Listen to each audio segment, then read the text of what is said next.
Check out exclusive content and catch up on previous episodes of your favourite shows. Every day, we ask the questions that you'd ask, so why not add your voice to the conversation in the comments section? Don't forget to subscribe. We are GB News, Britain's news channel. Every night at 11 on GB News, we bring you the next day's stories the day before. Basically like time travel. If it's a big story, we'll cover it, guaranteed. But we'll also have some fun along the way. Big opinions, big laughs. Sometimes big hair. This is Headliners, the paper review show that won't send you to sleep like the others will. 11 p.m, 7 nights a week. Join us.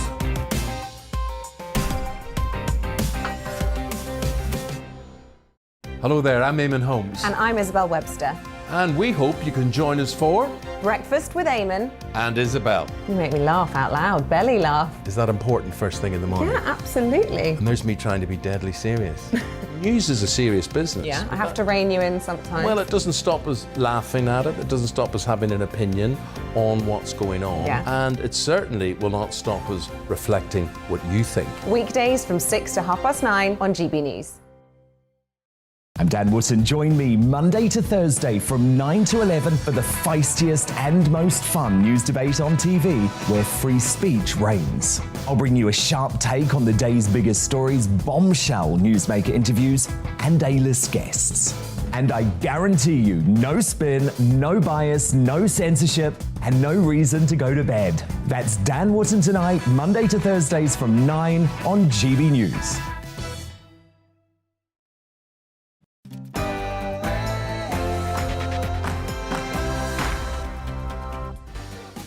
We've got that Friday feeling on Mark Dolan tonight. A very busy 2 hours to come in the big question. Should we show foreign investors in the Premier League the red card? Has British football sold its soul? Joining me to discuss that will be goalkeeping legend Peter Shilton and former England striker Luther Blissett. In my big opinion, the cosy COVID consensus is falling apart. Find out why in 2 minutes' time. And my Mark Meets guest is a former child actress as well as soap and reality star who has been to hell and back. EastEnders star Daniella Westbrook is live in the studio from 10 in an exclusive interview. Plus my all-star panel and some huge talking points. A big 2 hours to come after the headlines with Miranda.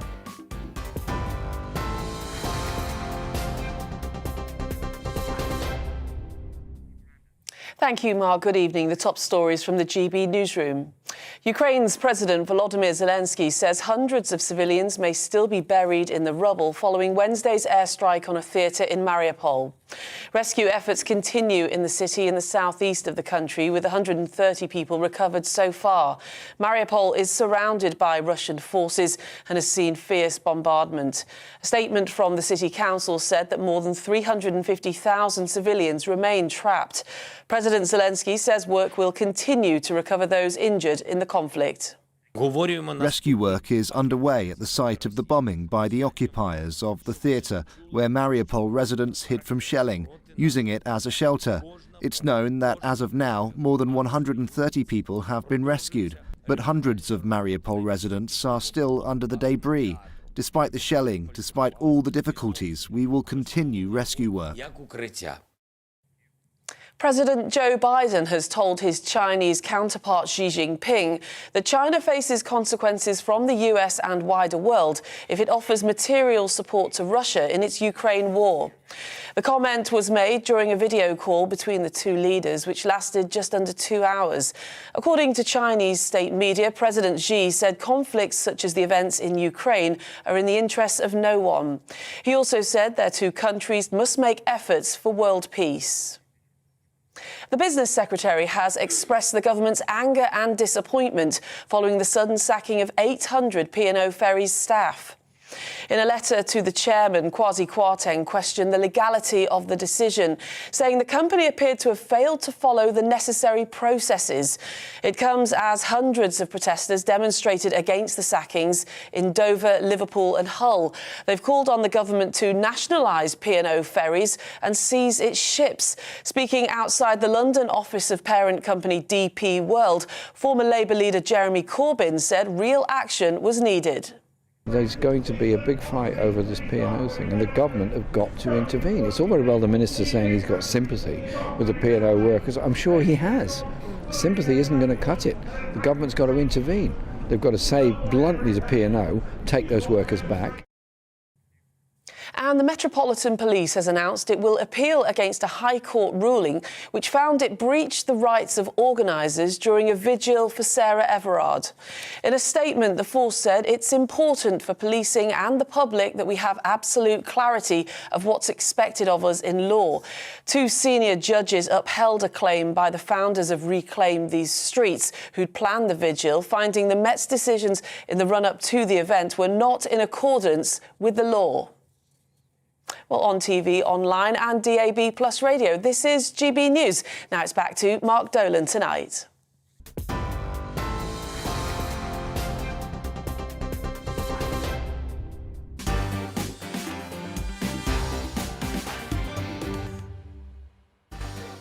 It's Friday, the 18th of March. You're watching and listening to Mark Dolan Tonight. My Mark Meets Guest was a child star who landed a dream role in EastEnders. But for Daniella Westbrook, the pressures of fame and the lure of drugs proved too much for this talented starlet. She's been to hell and back, and she tells us her story at 10 o'clock. She's live in the studio. You won't want to miss that one. In the big question, with Chelsea Football Club facing an emergency sale, and with question marks around Middle Eastern money in the beautiful game, should the Premier League show foreign investment the red card? Has British football sold its soul? We will debate that with 3 top football guests, including legendary goalkeeper Peter Shilton and Luther Blissett. In the news agenda, later we'll be discussing whether the suit is no more. Do men look better in a shirt and tie? What do you think? Mark at gbnews.uk. Plus, is horse racing cruel?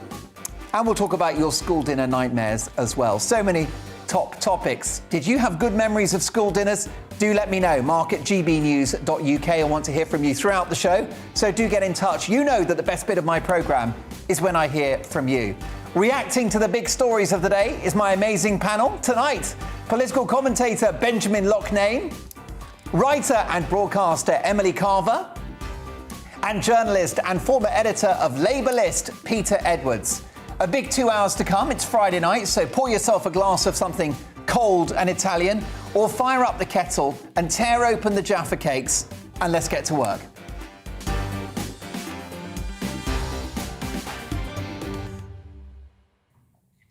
The cosy COVID consensus is crumbling.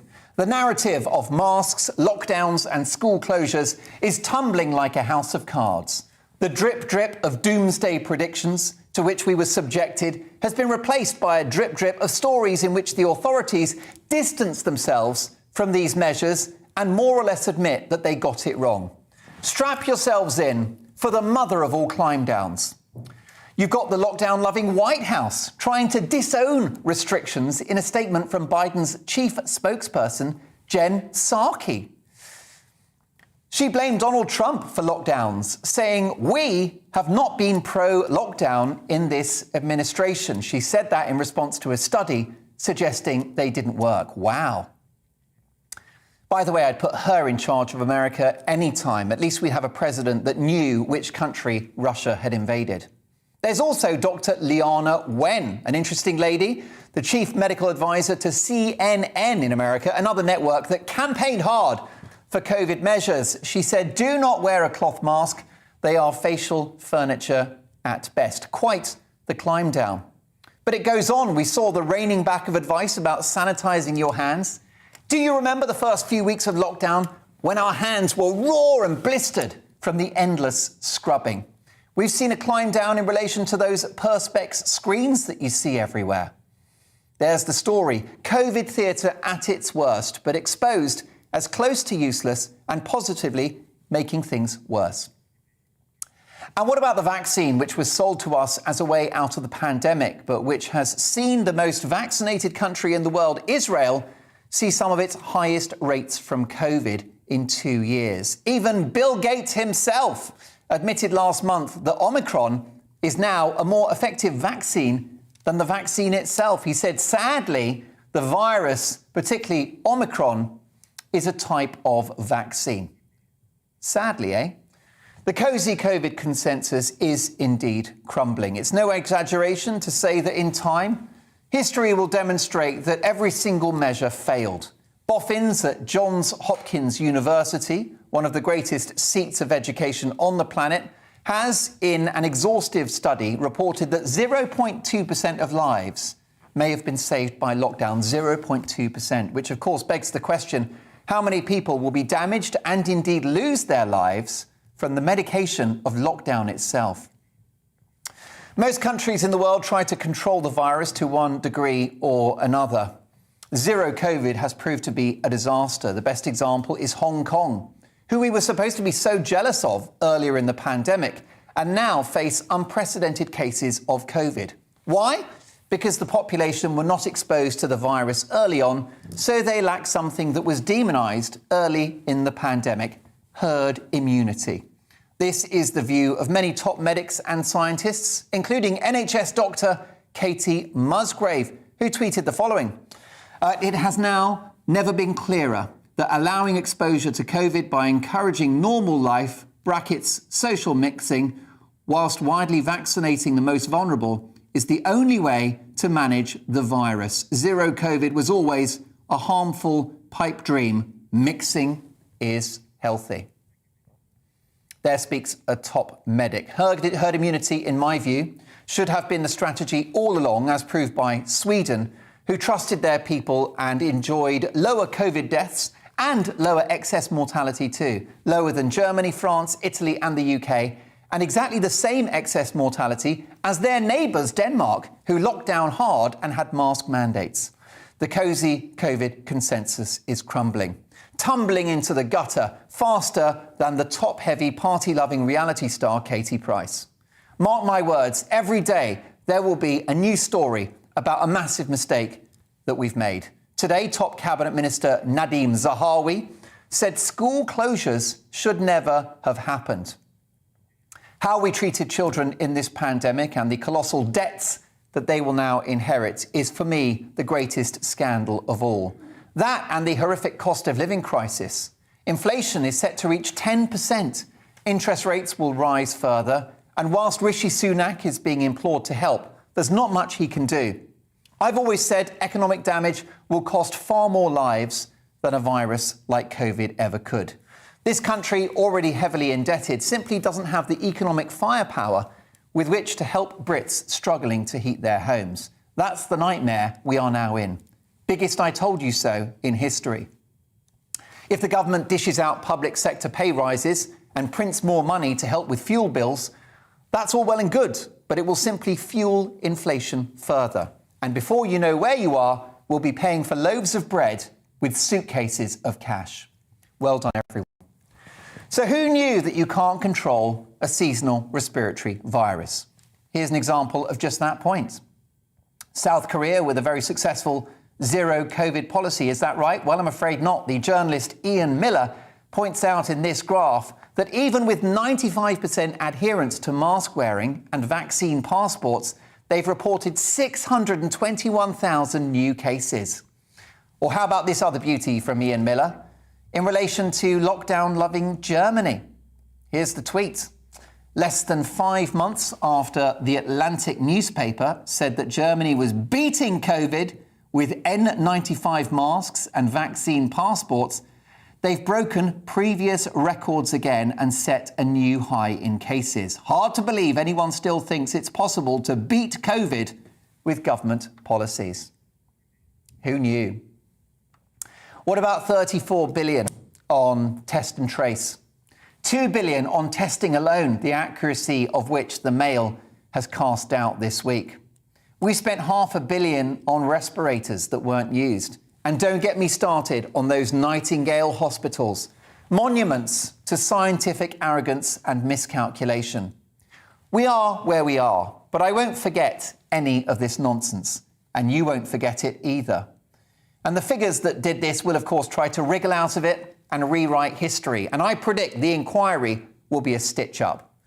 The truth is that cases will rise again this winter, but I don't want to hear another press conference.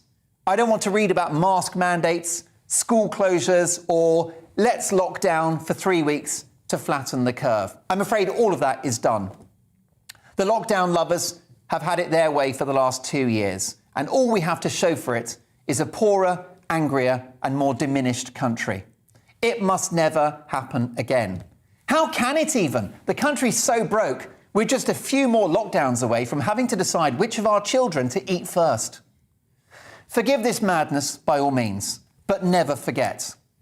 With the sorry 2-year anniversary of the first lockdown happening this Wednesday, it's clear we were led by a generation of scientists and politicians who drank the Kool-Aid, believed the hype, and lost the plot.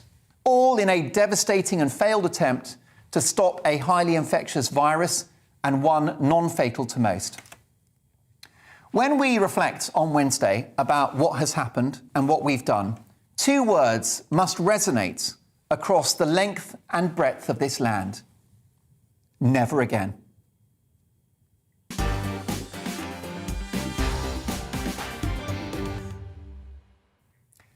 And reacting to the big stories of the day is my fabulous panel tonight. Benjamin Loughnane from the research group Bow, the Bow Group, that's right. Emily Carver, a political commentator, and broadcaster and journalist Peter Edwards, who is the former editor of Labour List. Peter, if I can start with you, do you think now that we're seeing the mother of all climb downs? No, and I have to say, I thought your monologue was nonsense. But you knew I was going to say that. So let me just pick a couple of points. One day you'll enjoy it. Well, you did actually come around to the point that poverty kills as well as illness, which the Labour Party has been saying for decades. But anyway, absolutely, lockdown, fair point. The primary reason for lockdown was to protect the NHS. The primary reason for the vaccine and to have the vaccine is to prevent the risk of serious harm and death.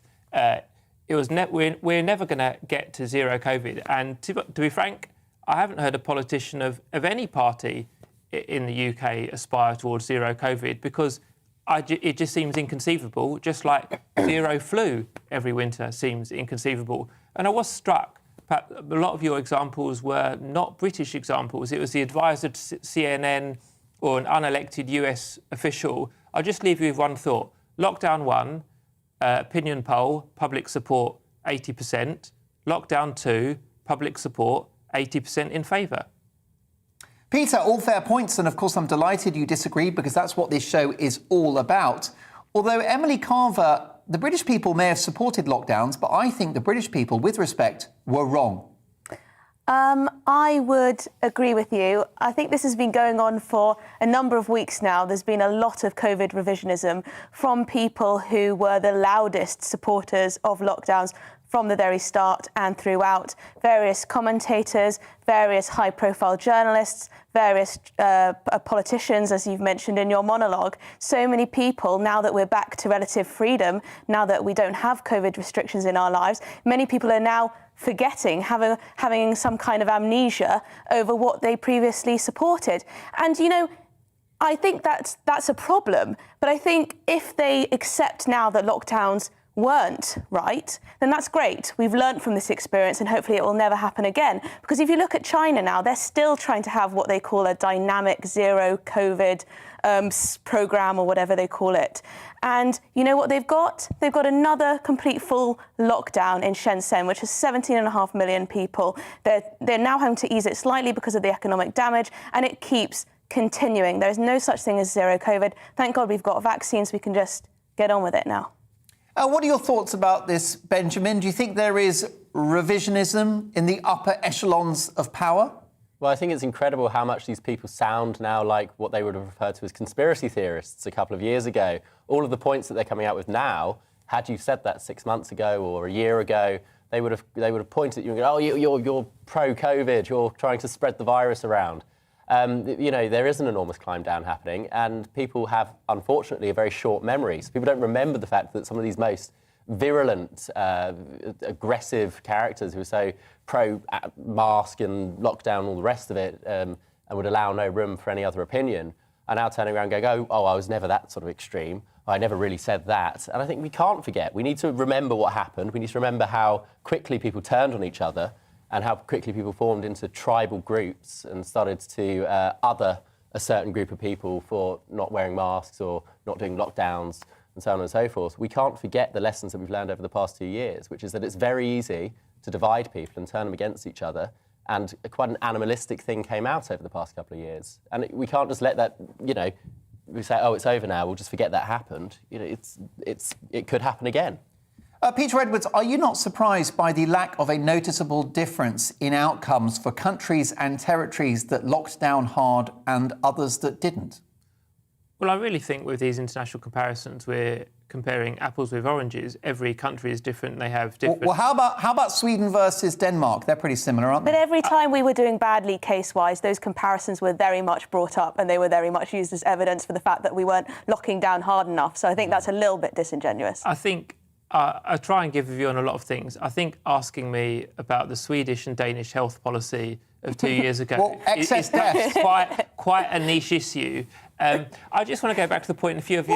Answer the bloody question! I mean, they couldn't be more similar. They're both wealthy Scandinavian countries with homogenous societies, very similar outcomes, strict vaccine rollout, strict vaccine mandates, and, of course, masks and lockdowns in Denmark.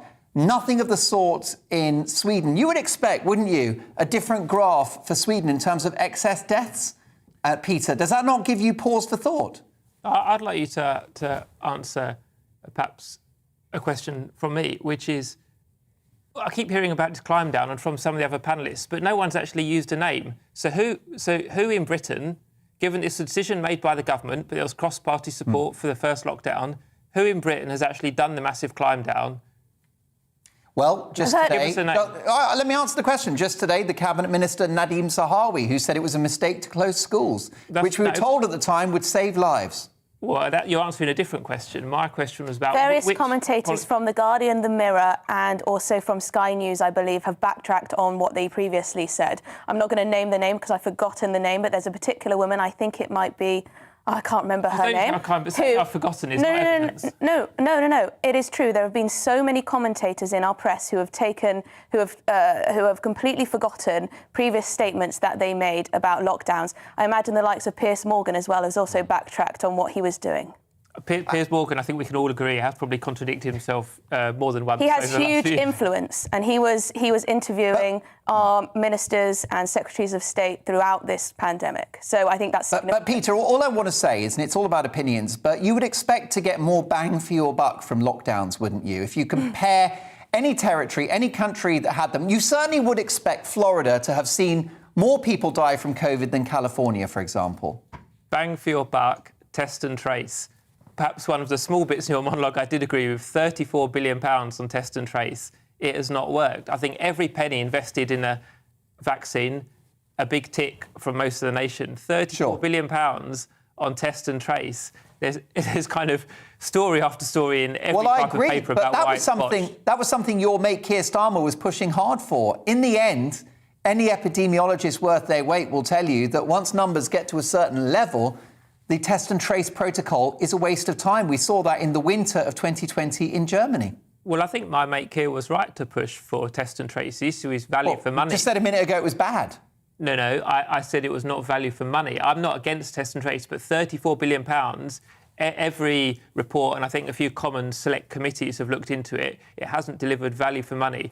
I do understand governments in a crisis, and it was a public health crisis, you have to try a lot of things, and they're not all going to work, and there was very little time to make these decisions. But £34 billion is not small change. Briefly, Peter, I can't think of one measure that worked or that we would dare to repeat in the future. Can you? Well, lockdown was to protect the NHS. The NHS did not collapse, and it was repeated twice because we've had 3 lockdowns. But would we do that again? Would we do that again this winter, Peter?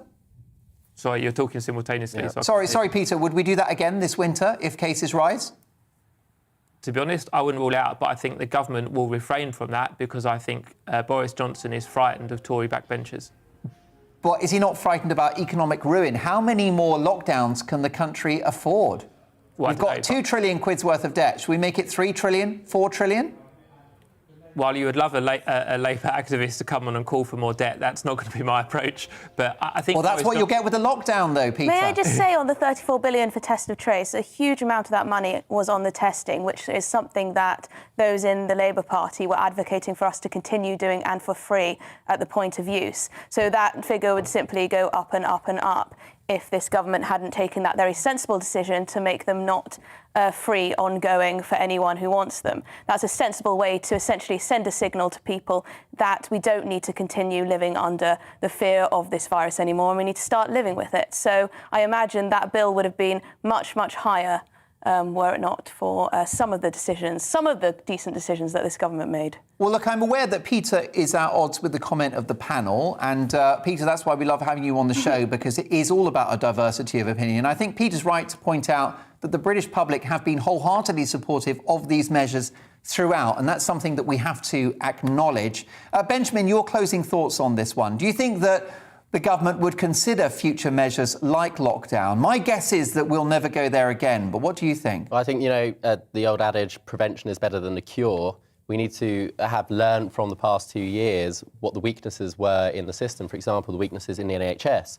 Why did we have to lock down the country to protect the NHS? Why is it so fragile? Why is it so, close to failing at any given time that we have to lock down the entire country and economy and quite physically put people in their homes so that this system can survive? We need to look at where the weaknesses are in the NHS and improve it so that if we ever have an actual, real virus, which is as dangerous as they said COVID would be, which it didn't turn out to be quite as dangerous in the end, but if we really do get a proper plague at some point, the NHS will collapse in seconds. It was dangerous. We've had more than 100, regardless Nowhere of what you near, make it was lockdown. overblown. It was more than 100,000 treated like people. it was the Black Death when it was really a seasonal flu. More than 100,000 people died from it. That sounds pretty dangerous to thousands me. of people die from the flu every year.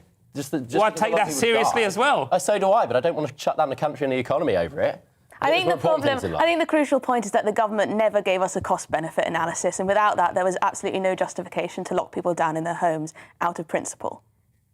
Well, I think you will agree that we are living the dream with my panel tonight. Aren't they fantastic? Peter Edwards, Benjamin Loughnane and Emily Carver return in the next 15 minutes to talk about school dinners from hell. Can you remember your school dinners? Were they good or bad or indifferent? Let me know, Mark at gbnews.uk. But next, in the big question, should foreign ownership in the Premier League be given the red card? Is it time for Man United, Liverpool, Newcastle to be in British hands? Has English football sold its soul to the devil? We'll discuss that with Peter Shilton and Luther Blissett, as well as a football finance expert. Can't wait for that conversation. And don't forget, at 10 o'clock, EastEnders star, reality star, she's been to hell and back, Daniella Westbrook, live in the studio. That's at 10. See you shortly.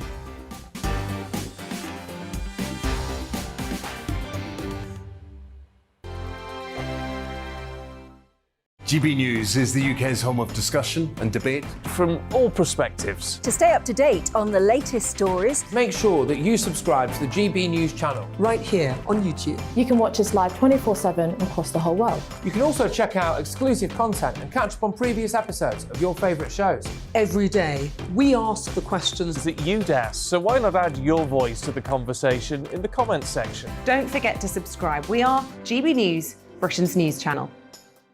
Every night at 11 on GB News, we bring you the next day's stories the day before. It's basically like time travel. If it's a big story, we'll cover it, guaranteed. But we'll also have some fun along the way. Big opinions, big laughs. Sometimes big hair. This is Headliners, the paper review show that won't send you to sleep like the others will. 11 p.m, 7 nights a week. Join us.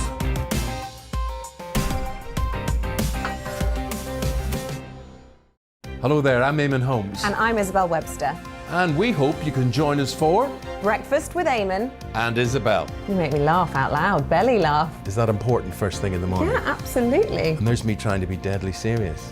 News is a serious business. Yeah, I have to rein you in sometimes. Well, it doesn't stop us laughing at it. It doesn't stop us having an opinion on what's going on. Yeah. And it certainly will not stop us reflecting what you think. Weekdays from 6 to 9:30 on GB News. I'm Dan Wootton. Join me Monday to Thursday from 9 to 11 for the feistiest and most fun news debate on TV, where free speech reigns. I'll bring you a sharp take on the day's biggest stories, bombshell newsmaker interviews, and A-list guests. And I guarantee you, no spin, no bias, no censorship, and no reason to go to bed. That's Dan Wootton Tonight, Monday to Thursdays from 9 on GB News.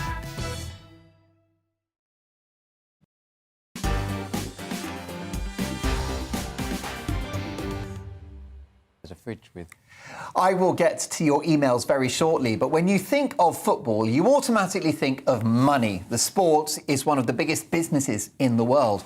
But where does that money come from? And should it matter? Russian oligarch Roman Abramovich famously took over Chelsea, and his cash injection turned them into one of the world's best teams, although sanctions against the country now mean that he's been driven out. But why take action against just him? Newcastle are now owned by a Saudi-led investment firm. Is that money less stained than Russian cash? Foreign investment has also turned Man City around. 20 years ago, they weren't even in the Premier League. Now they've won it 3 of the last 4 years. But it doesn't always lead to success on the other side of Manchester. United's fans constantly protest, calling for the Glazer family to sell up. But why would they? They've legally taken over one of the world's biggest cash cows to pay off other debts. To talk more about this, I'm delighted to welcome Robert Olds, director of the Bruges Group and a football journalist, and 2 legends of the game. But let's start with Peter Shilton, if I can. We're hoping to connect with Luther Blissett in just a moment. If I could start with you, Robert, do you think that British football has sold its soul? Absolutely. The Premier League is one of our greatest exports. Everybody around the world will know about the Premier League. They will support a team even, perhaps. And it's something that we can be very, very proud of. It's great success. British clubs can dominate Europe like we used to in the 80s.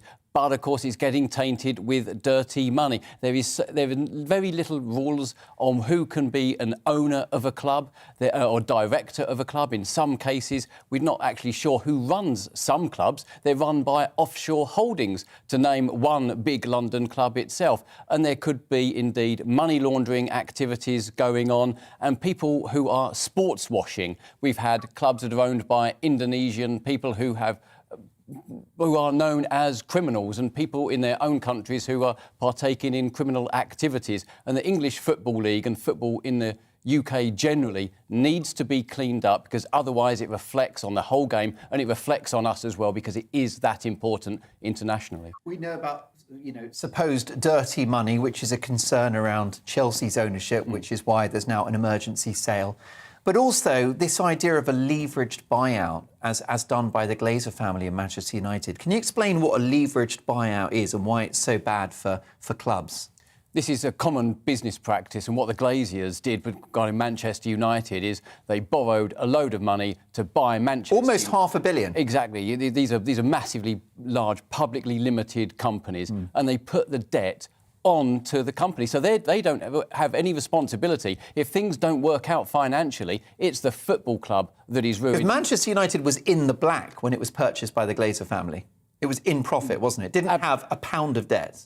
Exactly. And there's so many clubs now, because there's so much pressure for football clubs to succeed, that they're getting into deep debt. And this is, at some point, these are going to have to be repaid. The whole country is going to have to repay its debts at some point. But the Football League, there's many clubs that are absolutely impoverished, and at some point the bank manager will come knocking and want those debts repaid, and many clubs could indeed go to the wall because there's not proper accountability financially. Football clubs aren't following UEFA's rules on being able to spend more on than what they take in, and that means they'll be bust eventually if this carries on. We need reform in football, otherwise it's going to reflect badly on us, and many clubs indeed could go to the wall.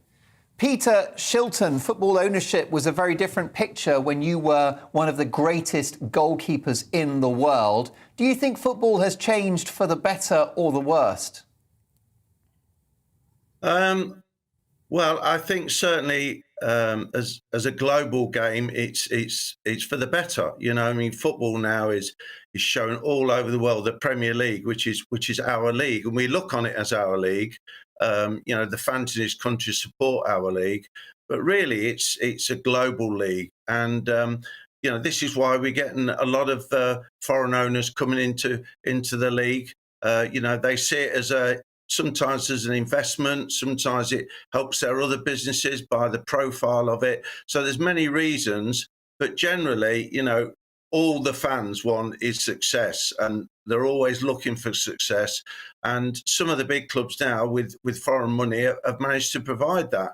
And the fans are happy with that. Certainly Chelsea fans would have been happy with Abramovich's reign in terms of winning trophies. But as we know, now with the situation with Russia and his close ties with Putin, there's absolutely no doubt that what the government have done has been totally right.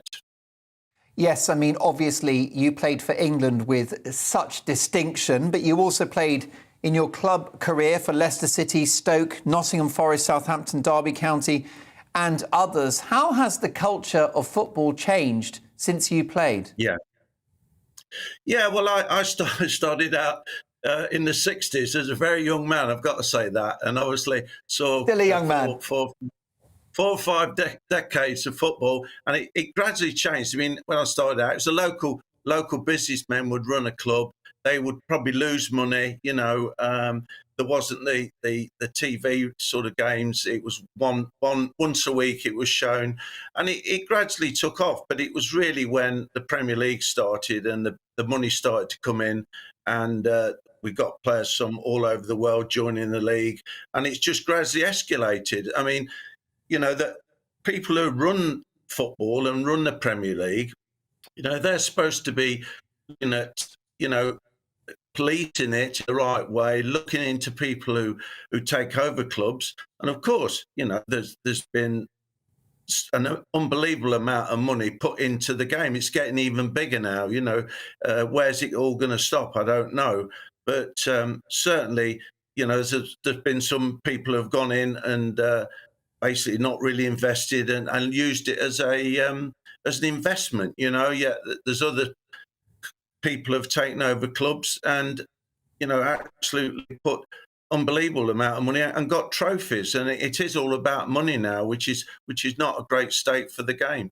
Well, no, was it better back in the day, Peter, when a local entrepreneur would buy their boyhood club and invest in it in a very organic and sustainable way? Well, everything's changed, hasn't it, since then? I mean, obviously, the pitches, the kit, we had one set of kit sometimes for a season. I mean, they have a set of kit for each game now, don't they? I mean, there's no comparison to it, really. But, it has, I think in some ways it has improved. There's an unbelievable audience around the world watches football, but in many other ways, I think players now, they cheat more than they did. They're looking for advantages. It's do or die. Win is everything. And, I think it's, where's it all going to end? That's what I ask myself sometimes. But certainly, without football, I think, the TV would be a lot poorer, as we've seen around the world. It is global, and that's why we're getting owners from all over the world, because in a way it is great for their profile to be associated with a Premier club. And I think there's only 5 clubs that are owned by British or owners really in the Premier League. So that just shows you to the extent that it's been overtaken by foreign buyers. And the problem there, Peter, is they don't have the national game at heart, and they perhaps don't have the fans at heart either. I mean, do you think all this money has really helped British football fans, Peter? I don't know, really. I mean, I think, for example, my hometown club, Leicester, has been taken over by a Thai family, and they've done an unbelievable amount of work in the community. Giving money to hospitals, giving the fans a beer and a pie at Christmas, free pie. They appreciate, which is probably what the Thai people are like. And other clubs have improved the facilities. I remember going to Wembley, and everybody used to queue up for the loo at half time, and that included, I remember Jack Charlton was stood in one of the queues once when I joined it. So, facilities have improved unbelievably, for the fans. But, it's also other things have come into the game. I'm very against how much gambling's taken over football now, Things like that have crept into the game, which never really existed, Well, Robert Olds, the English Premier League is, I believe, the most watched sporting league in the world. It's a multi-billion-pound industry. Would it be that big and that revered if it wasn't for the foreign investment? Well, the foreign investment would usually be welcome, but sometimes this is sports washing. These are people with unsavoury... Who cares if you win the league? Well, the thing is... Come over to Tottenham and start sport washing Spurs. Well, the thing is... Give me some trophies. The thing is...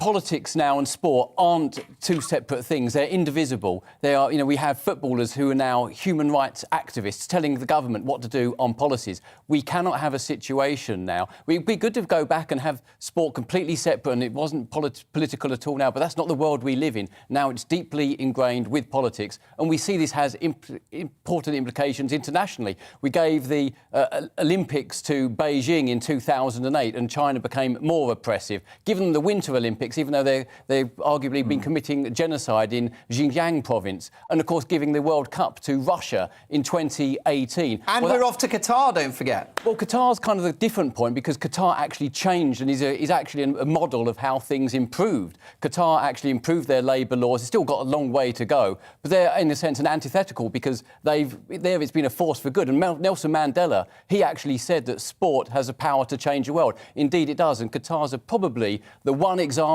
where we've given the international community has given a major sporting tournament to a country and there's been some improvement. But Robert, what about those thousands of construction workers who died building those stadia? What about the fact that gays are imprisoned or even stoned for their lifestyle choices in Qatar? And we're about to go there this summer.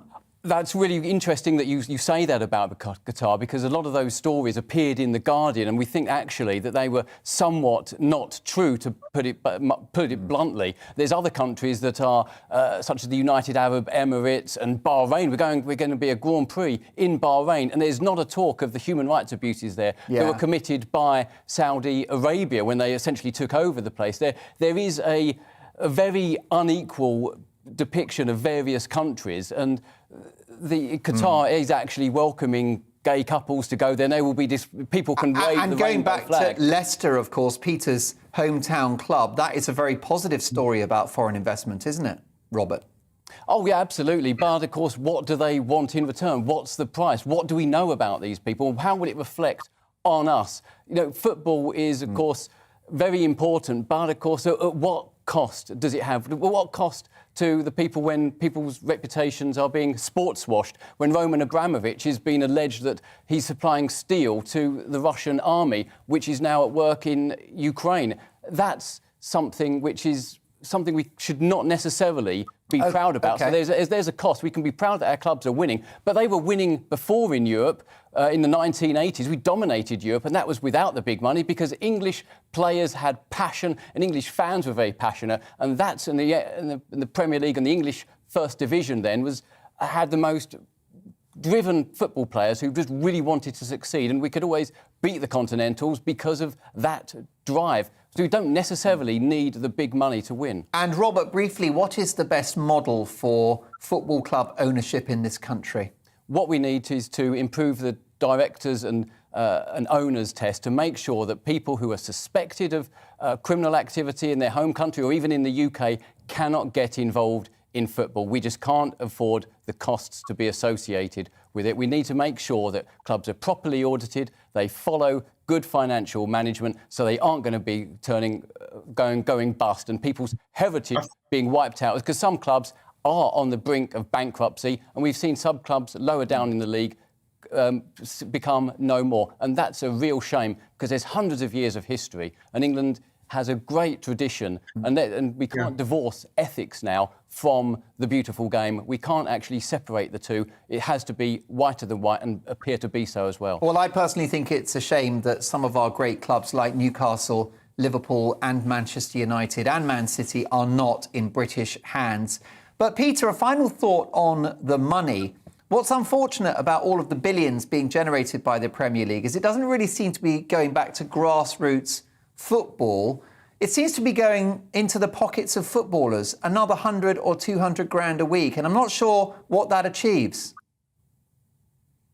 Well, it's all about winning, isn't it? And the game should be regulated, by the right people who look into, the game and people who are getting in the game in terms of club ownership. So, surely what you're saying there is that we should be doing a more stringent tests. But I think from a fan's point of view, they just want to go there. It's very exciting to support a club. It's one of the great. Well, it is the greatest game, and so many people. It's a massive part of their lives, and they just want to go and see their team win. And some fans are realistic, but others they want trophies, and as they don't turn a blind eye to other things. I actually think a lot of the things have improved at clubs, like you say. Not enough money is filtering down to the lower levels, but at the end of the day, it is all about winning, and the clubs are not. All they want is top players and trophies and recognition and profile. And unfortunately, that's. You've got to really look at the game as a whole and the people who run the game as well as some of the things you touched on are obviously political, and Abramovich is political. You can't say his time at Chelsea has been bad. It's just that, the way he got his money due to the circumstances now, that's come back on him. But generally speaking, I thought we're supposed to put people through stringent tests. But So Peter, it is a bit worrying where it's all going with the amount of money being paid. Talking sometimes £500,000 a week now. You're talking to a footballer. I mean, I remember when Dennis Bergkamp was one of the top footballers to join the Premier League, and he got 20 grand a week, and everybody's going, "You must be joking. That's stupid." But he's going up and up and up. And where's it all going to end? Peter, can I ask you, is it a personal question? What was the most you were paid for a week of goalkeeping at the top level back in the day? Certainly, probably as much as some of these earn a week, really. And that was in the 90s, the early 90s, that sort of thing. That would be for a year, So no, the money side of it now, and I'm not, saying good luck to the players if they can earn it. Sometimes, I'd like to see them maybe give a good impression more on the pitch instead of falling over if somebody breathes on them or something like that.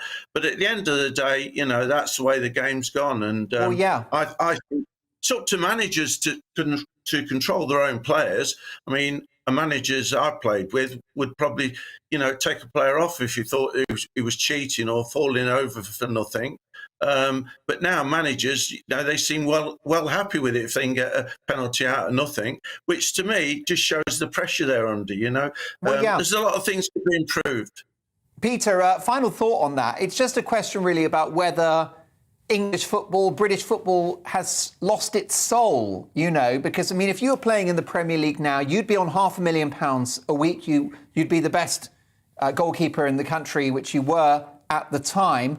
I know that you'd love to have the cash. You're only human. But from a point of view of like the spirit of the game and a football club being like a family and part of the community, would you choose playing now or would you play back in the day in your era? What would your choice be? For the game itself, and what you could get away with off the pitch sometimes, because obviously now with phones and everything else, we used to join the England club on a Sunday night and go down the local pub to get some team spirit going before we started training on a Monday. You couldn't do that now, and the game in that sense has changed. I think football is very quick and very fast. And I think skill-wise, there's great players out there now. But money-wise, I'd love to play today. But as a game, I prefer for my era, really. Yeah, definitely. Peter, what an honour and a privilege to have you on the programme. You've got so many fans. The emails are flooding in, and we can only once again salute you for your amazing work playing football, not just in England, in the first division back in the day, but of course for the national side as well. A true hero, and thanks for joining us on GB News. My sincere thanks Mark. also. Thank you very much for having me. Thank you. Top man. Thank you, Peter Chilton, and Robert Olds as well, director of the Bruges Group and a football journalist. Gentlemen, thank you for your time. What do you think? Mark at gbnews.uk. We'll be talking more about Chelsea and Roman Abramovich tomorrow. Who better to fill us in on Roman Abramovich? What makes this man Tick. How did he make his money? We're going to speak to Dominic Midgley, a Daily Mail journalist who's written a book all about that controversial figure. That's right, my Mark Meets guest tomorrow night, Dominic Midgley, the biographer of Roman. Coming up, there's still time for you to get your voice heard in Mark Meets with actress and TV personality Daniella Westbrook. She's there at 10 o'clock. Get your questions in, mark@gbnews.uk. But before that, let's have a look at what we have planned for you tomorrow. We've got a big Saturday for you on GB News. From 6 a.m, it's breakfast with Stephen and Anne. At 10, join Esther and Philip for the Saturday selection. Alistair, Darren and Nana take you through the day. And don't miss Neil Oliver Live at 7 p.m. At 9, it's Mark Dolan Tonight, followed by Headliners. That's Saturday on GB News.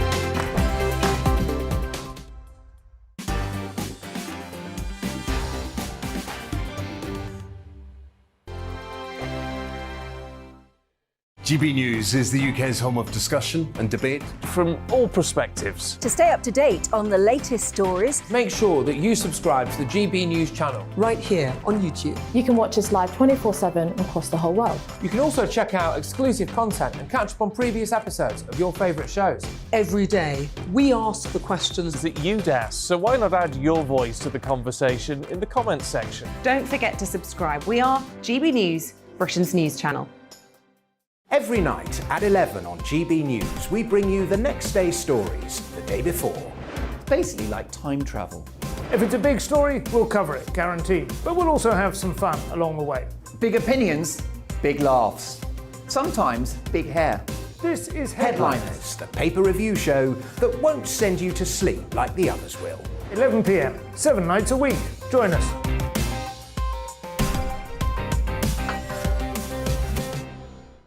Hello there, I'm Eamon Holmes. And I'm Isabel Webster. And we hope you can join us for Breakfast with Eamon and Isabel. You make me laugh out loud, belly laugh. Is that important first thing in the morning? Yeah, absolutely. And there's me trying to be deadly serious. News is a serious business. Yeah, I have to rein you in sometimes. Well, it doesn't stop us laughing at it. It doesn't stop us having an opinion on what's going on. Yeah. And it certainly will not stop us reflecting what you think. Weekdays from 6 to 9:30 on GB News. I'm Dan Wootton. Join me Monday to Thursday from 9 to 11 for the feistiest and most fun news debate on TV, where free speech reigns. I'll bring you a sharp take on the day's biggest stories, bombshell newsmaker interviews, and A-list guests. And I guarantee you, no spin, no bias, no censorship, and no reason to go to bed. That's Dan Wootton Tonight, Monday to Thursdays from 9 on GB News.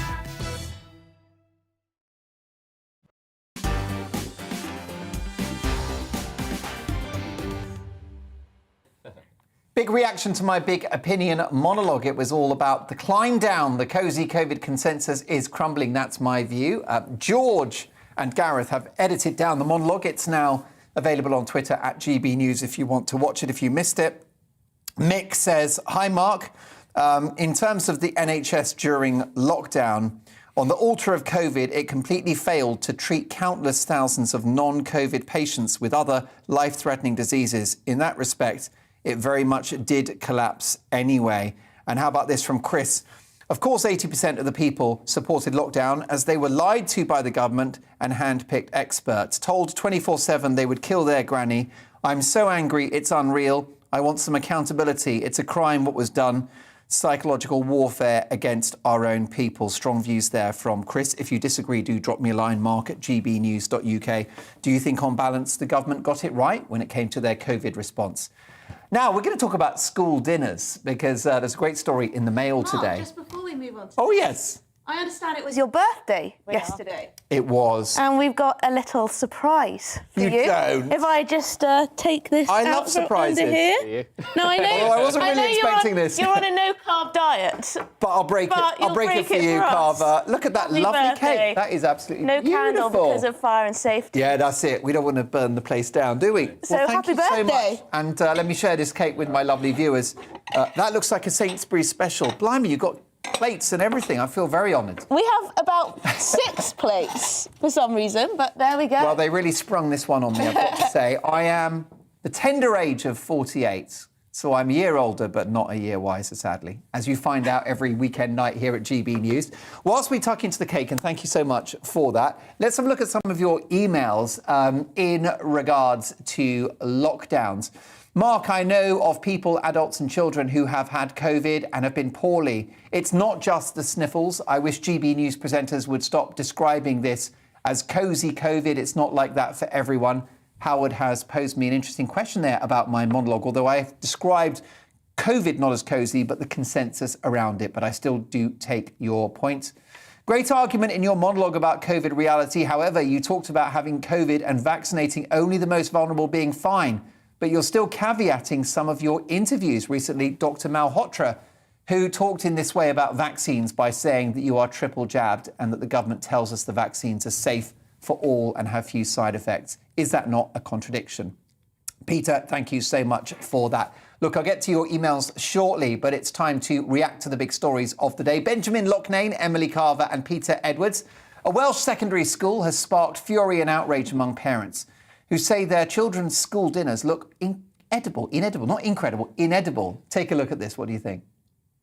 I mean, would you even describe what that is, Benjamin Loughnane? I can't really tell what that is. It looks sort of like something that you cough up into tissue. Just a little bit. I think it's half-boiled bacon. The image of something. Yeah. What do you think? Well, the school in Whitland has come under scrutiny with these images making the rounds on social media. Parents have also claimed their children come home from school hungry, not having eaten because of the quality of the dishes served up for them.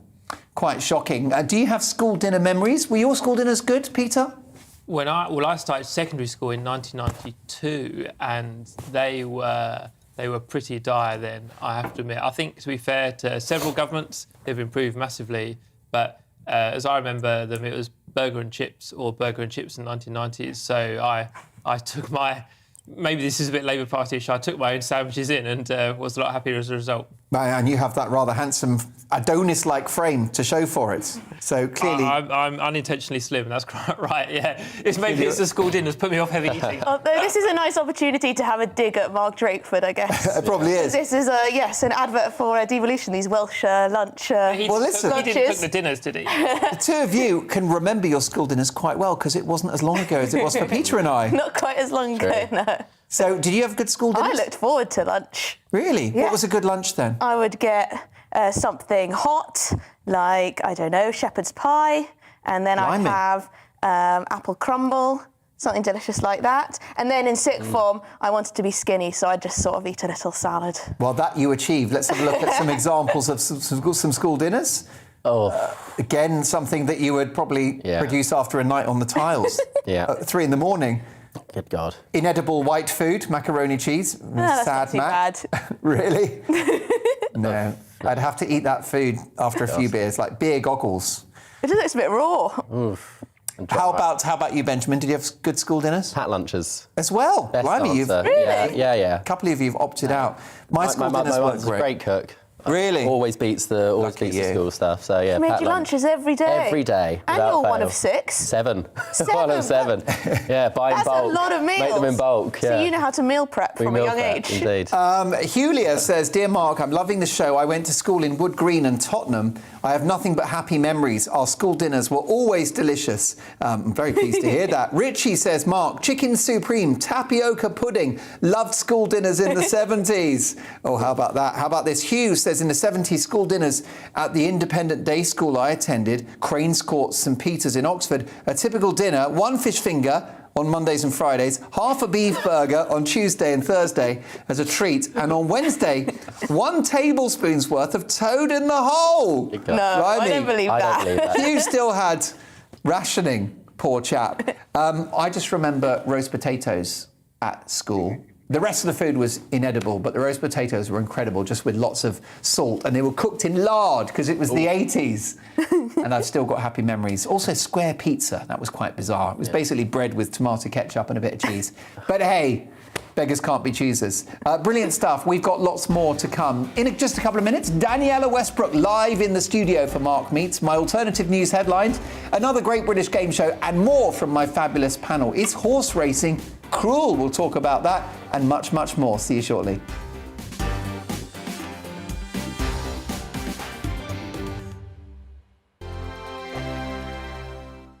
GB News is the UK's home of discussion and debate. From all perspectives. To stay up to date on the latest stories, make sure that you subscribe to the GB News channel. Right here on YouTube. You can watch us live 24/7 across the whole world. You can also check out exclusive content and catch up on previous episodes of your favourite shows. Every day, we ask the questions that you'd ask, so why not add your voice to the conversation in the comments section? Don't forget to subscribe. We are GB News, Britain's news channel. Every night at 11 on GB News, we bring you the next day's stories the day before. Basically like time travel. If it's a big story, we'll cover it, guaranteed. But we'll also have some fun along the way. Big opinions, big laughs. Sometimes big hair. This is Headliners, the paper review show that won't send you to sleep like the others will. 11 p.m, 7 nights a week. Join us.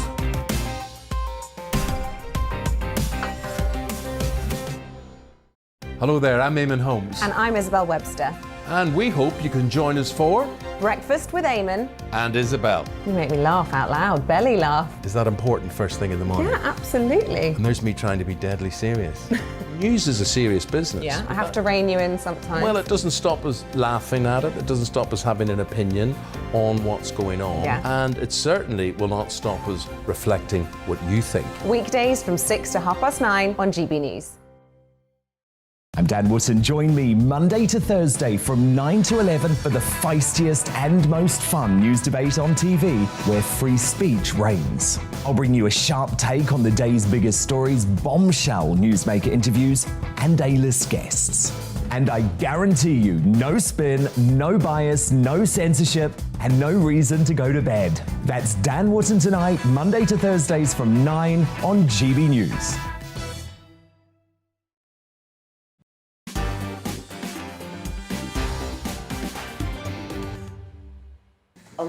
So excited because I'm chatting to my Mark Meet guest. Don't go anywhere. You're watching Mark Dolan tonight. We're getting warmed up because in a few moments' time, we'll be speaking to TV and showbiz royalty. Look at her. Isn't she gorgeous? She has bounced back. Daniella Westbrook is live in the studio. We're talking about lots of future bookings on the show. We've also got another Great British Game Show. How well do you know your comedians? It's Red Nose Day today, so we'll be talking about great gags from top comics. But before all that, here is a news update.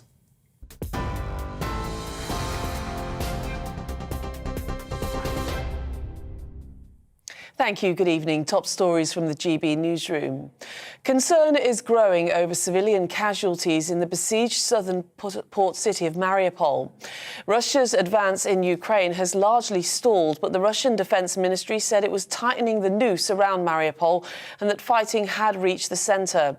Officials have estimated 80% of the city's homes have been damaged, but Russia has denied targeting civilians.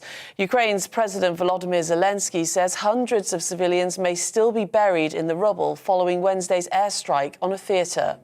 Rescue work is underway at the site of the bombing by the occupiers of the theatre, where Mariupol residents hid from shelling, using it as a shelter.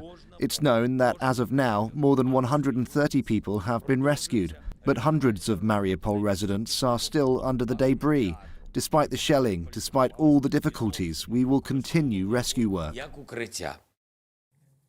President Joe Biden has told his Chinese counterpart Xi Jinping that China faces consequences from the US and wider world if it offers material support to Russia in its Ukraine war. The comment was made during a video call between the two leaders, which lasted just under 2 hours. According to Chinese state media, President Xi said NATO should hold talks with Russia to resolve the factors behind the conflict. The business secretary has questioned the legality of P&O Ferries' decision to sack 800 staff. In a letter to the chairman, Kwasi Kwarteng expressed the government's anger and disappointment that the company appeared not to have followed the necessary processes. It comes as hundreds of protesters demonstrated against the sackings in Dover, Liverpool and Hull. They're calling on the government to nationalise P&O Ferries and seize its ships. Speaking outside the London office of parent company DP World, former Labour leader Jeremy Corbyn said real action was needed. There's going to be a big fight over this P&O thing, and the government have got to intervene. It's all very well the minister saying he's got sympathy with the P&O workers. I'm sure he has. Sympathy isn't going to cut it. The government's got to intervene. They've got to say bluntly to P&O, take those workers back. And the Metropolitan Police has announced it will appeal against a High Court ruling which found it breached the rights of organisers during a vigil for Sarah Everard. In a statement, the force said it's important for policing and the public that we have absolute clarity of what's expected of us in law. 2 senior judges upheld a claim by the founders of Reclaim These Streets who'd planned the vigil, finding the Met's decisions in the run-up to the event were not in accordance with the law. Well, on TV, online and DAB plus radio, this is GB News. Now it's back to Mark Dolan tonight.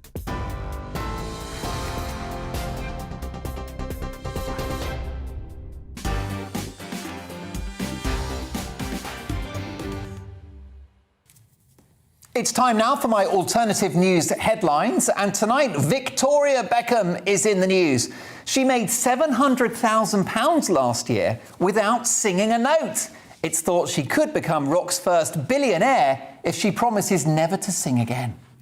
Meanwhile, vaccine news. The CEO of Pfizer has said a 4th COVID booster is necessary. That's right, a 4th jab is necessary, says the chief of Pfizer. In other news, DFS think you need a new sofa. Tim Cook thinks you need a new iPhone. And George Foreman thinks you need a new grill.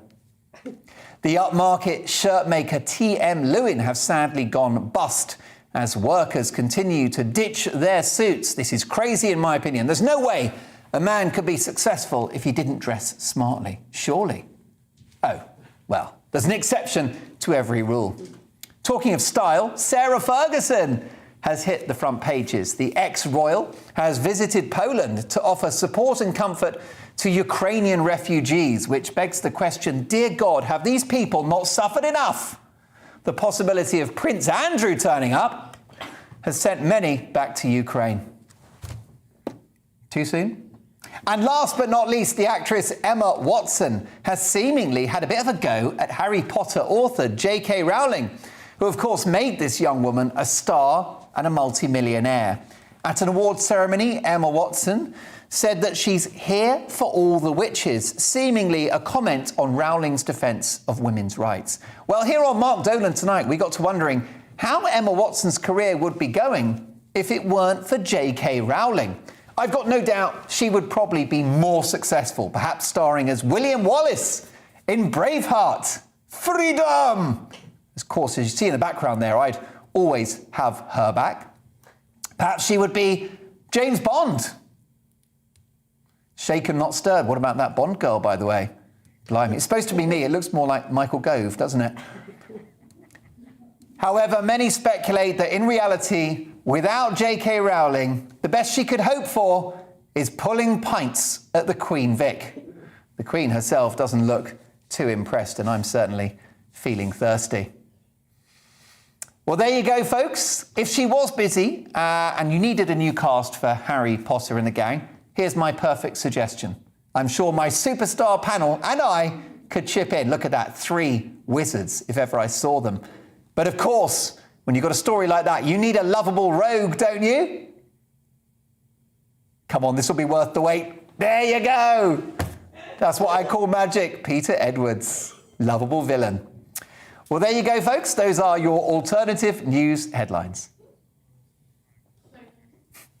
It's time now for Mark Meets, in which I speak to the biggest names in the world of politics, showbiz and beyond. Tonight, an actress and reality star who was always destined for the spotlight. Daniella Westbrook began modelling at the age of 7 before entering the famous Sylvia Young Theatre School, aged 8. Following a string of TV appearances as a child, one school bully demonstrated their jealousy by cutting off her hair, an early taste of the price of fame. And at the age of 16, everything went up a level when she landed the role of Sam Mitchell, the younger sister of Phil and Grant Mitchell in EastEnders. There followed numerous acting roles and even a stint on reality TV in I'm a Celebrity, Get Me Out of Here, Dancing on Ice and Celebrity Big Brother.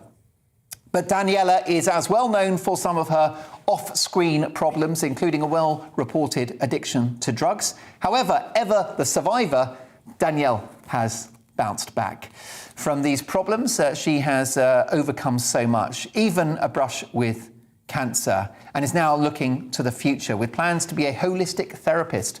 But could she even return to our TV screens or Albert Square? I'm delighted to say that Daniella Westbrook joins me now. Hi, Daniella. Oh, Mark, I love you. That was so nice. Thank you. Well, listen, we had great fun researching your career today. Oh, God. You've done so much. You started... So much off-screen as well as on. Well, yeah, but look, I mean, you're a huge entertainer, a natural performer. When did you first realise there was something of the performer about you?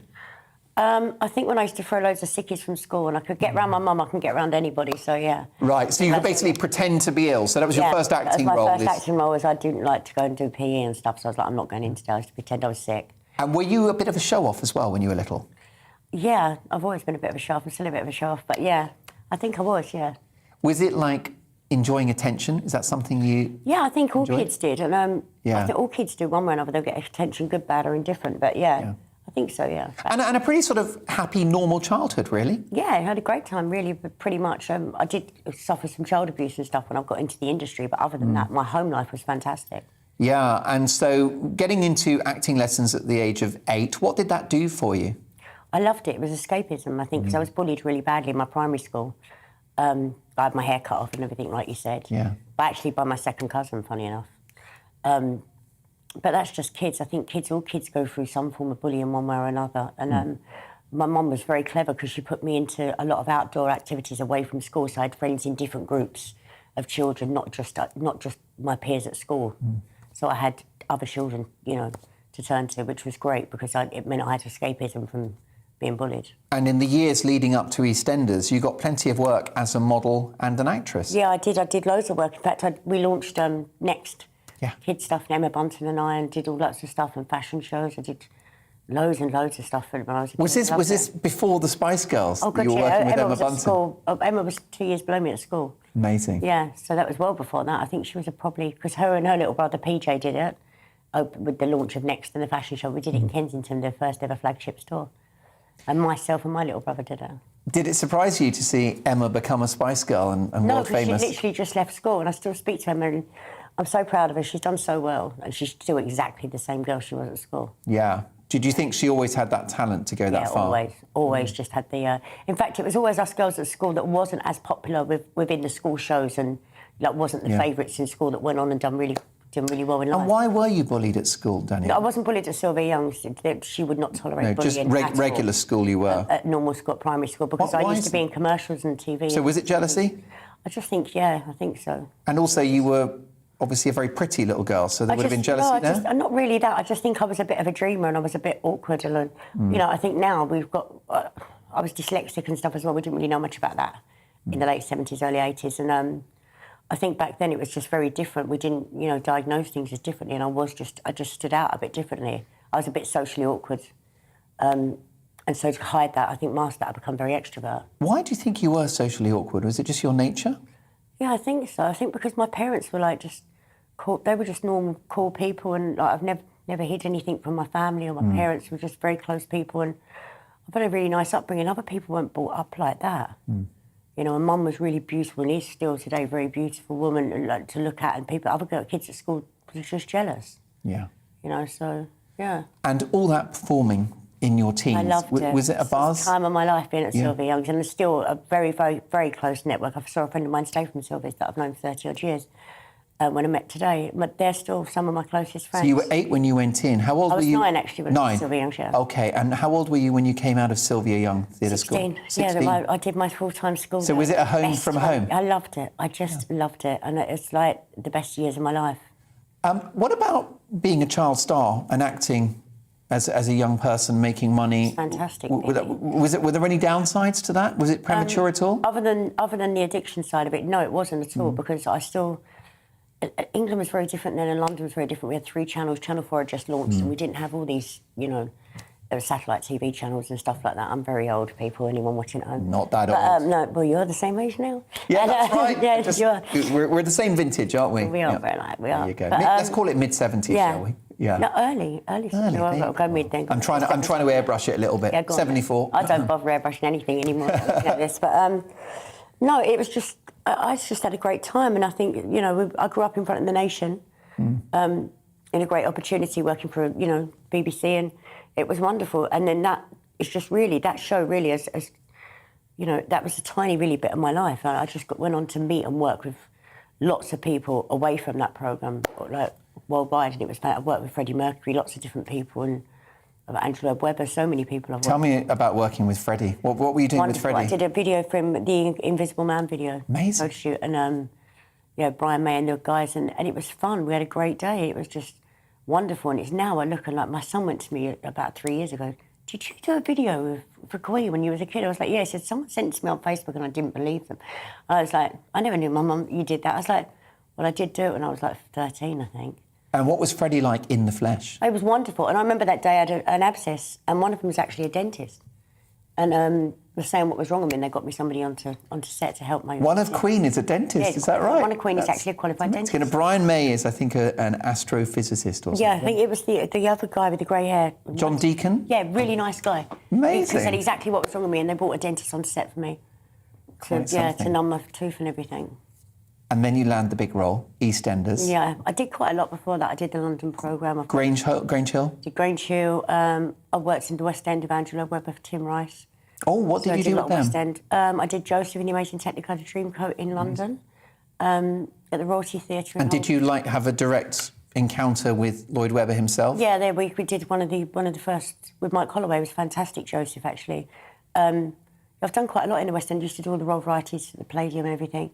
So that's something I really want to look to go back to later this year. I'm just opened a production company, actually, and making a lot of TV and stuff, but I want to go back to theatre. I want to go back to real... If I'm going to go back and act, I want to go back to real acting. And that would have... We've learnt that at Sylvia Young, which is acting, singing dancing, and acting, dancing. Yeah. The whole thing. Classical the whole dance and also, yeah. And what was the input of Andrew Lloyd Webber like? I mean, was he a hands-on sort of He was producer? wonderful, but such a polite man, such a wonderful guy. And such a... Did he see something in you? Did you feel guided by him? I worked on that show myself, Denise Van Outen, Kelly Bright, quite a few of us, actually, that have gone on and worked. We was all at Sylvia Young's together, and loads of people. Natalie and Nicole Appleton, Emma Bunton, was all in. What do you feel you learnt from Lloyd Webber? What was his... Jesus Christ Superstar as well for them. Unbelievable.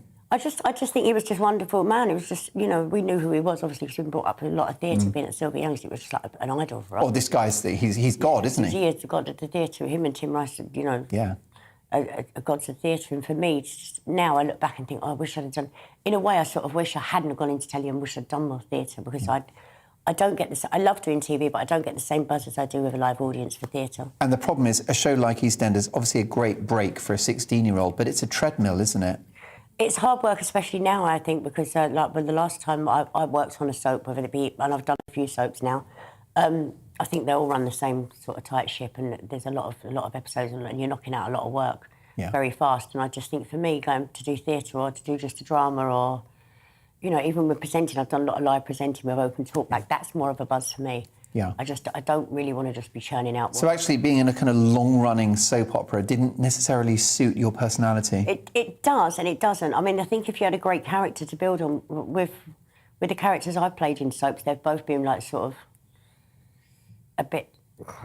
but not a bit what I would call a buffer. You've got your main characters within the family, the hierarchies, like the Peggies and everything else, and then you've got people like Ronnie and Roxy and that. But like me, Roxy, Billy, we're padders. Well, not me anymore. Making up the numbers slightly, not central, family, but you'll central get the to the drama storyline. But you're just there to fill in the gaps a little bit with those characters. But you'll never be, and I'm happy to be that person.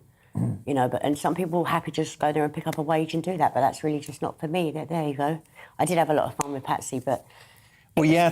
Tell me about friends you made. I've made a lot of friends. Can you remember shooting that scene? I remember it was early on a Friday morning. We did that about 7:30 on a Friday morning. It's nothing like good fun. Was that before you had your breakfast? Yeah, yeah. And by the way, look at that hair. Look at that my hair, gorgeous mane of hair, which you've still got. That was mine. That was all my blonde hair. Yeah, but. Yeah, I mean, I've worked with wonderful Timothy Spall. I did 3 years at ITV with Timothy Spall and Leslie Sharp, doing Frank Stubbs. I've done loads of different work and worked with some wonderful people, and I've been very, very lucky. I mean, EastEnders was, I guess, the most high-profile thing you did. It had many more viewers than it boasts now. It was one of the biggest shows. It was only 3 channels then. Yeah, cool. So it's easy to get 26 million. Did it change your life? I mean, did that part change your life? Yeah, because it launched me into people's front rooms 3 times a week, and especially on a Sunday afternoon. And was it a positive development just for you personally? How could it not? I mean, you made money. Experience. It was obviously great for your career. But what about you as a human being? Was it good for you? Any child at 16 that's earning, probably 300-400 grand a year, it's a lot of money for a 16-year-old to earn. Did you say 300 or 400 grand a year? Yeah, with stuff that I've earned. Is that right? Age 16? Well, yeah, probably around. Well, we did. Now that's when back in the day when $500,000 a year was a lot of money. We got taken. We went to New York and did. They had a Wolford Gazette in New York. They used to be obsessed with it. In fact, Whoopi Goldberg went onto a show a while ago and said that it's her favourite soap, but the Sam Mitchell was one of her favourite characters. I was just nearly fell off my chair watching that on a daytime TV show. But yeah, it was great. But it's done. It's sort of done, and I'm nearly. I'll be 50 next year, and I do want to do some theatre. I want to play Mama in Chicago on tour. Will the industry let you reinvent yourself like that? Do you feel typecast by EastEnders and also all of the kind of tabloid stuff? That. No, not at all, because that's just part of life, isn't it? Do you feel taken seriously, though, given your talent and given your experience? I don't care if I am or I'm not. You know why? Because being in recovery, it's not my business to write about other people's opinions. If I'm not, I do other things. I have other strings to my bow.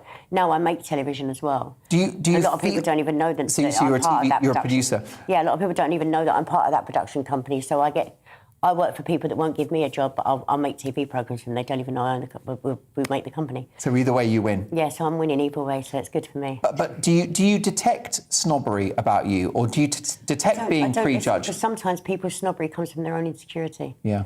Their own level of insecurity and their own level of unprofessionalism, and that to me isn't my problem, it's their problem. And do you feel that opportunities are there for you? Yeah, there's a lot of opportunities. There's a lot of things I actually do turn down, because at the moment I'm self-writing my 3rd book, and I've got surgery and stuff to do, and we are busy with stuff that we've got in pre-production and things, and I actually, for the first time in my life, can sit back and be in a position to say no to things, and it's wonderful. That's just brilliant. Well, look, I want to see you in the West End on stage, singing and dancing. You can always sing and dance on GB News if you like. Oh, no, you're OK. Not tonight. Not tonight. But can I ask you about something you mentioned just earlier, and it was about in your teens, you were one of the faces of Next, and you had modelling contracts, TV appearances, and that's when you first mentioned the word addiction. So did it start in your teens? Drug abuse started well before I started EastEnders. It had nothing to do with being famous. 13, 14, 15? Yeah, it was already there. It was already an problem. And why do you feel it happened to you? Probably because of the abuse that was going on within the industry. It's no deoxygenation, nutrient stuff. Everybody knows that I've been part of that, and I was abused as a kid through stuff, and most people in the industry have been. So you were stamped out, sexually abused within the entertainment industry? Yeah. By figures in British TV or entertainment? Yes.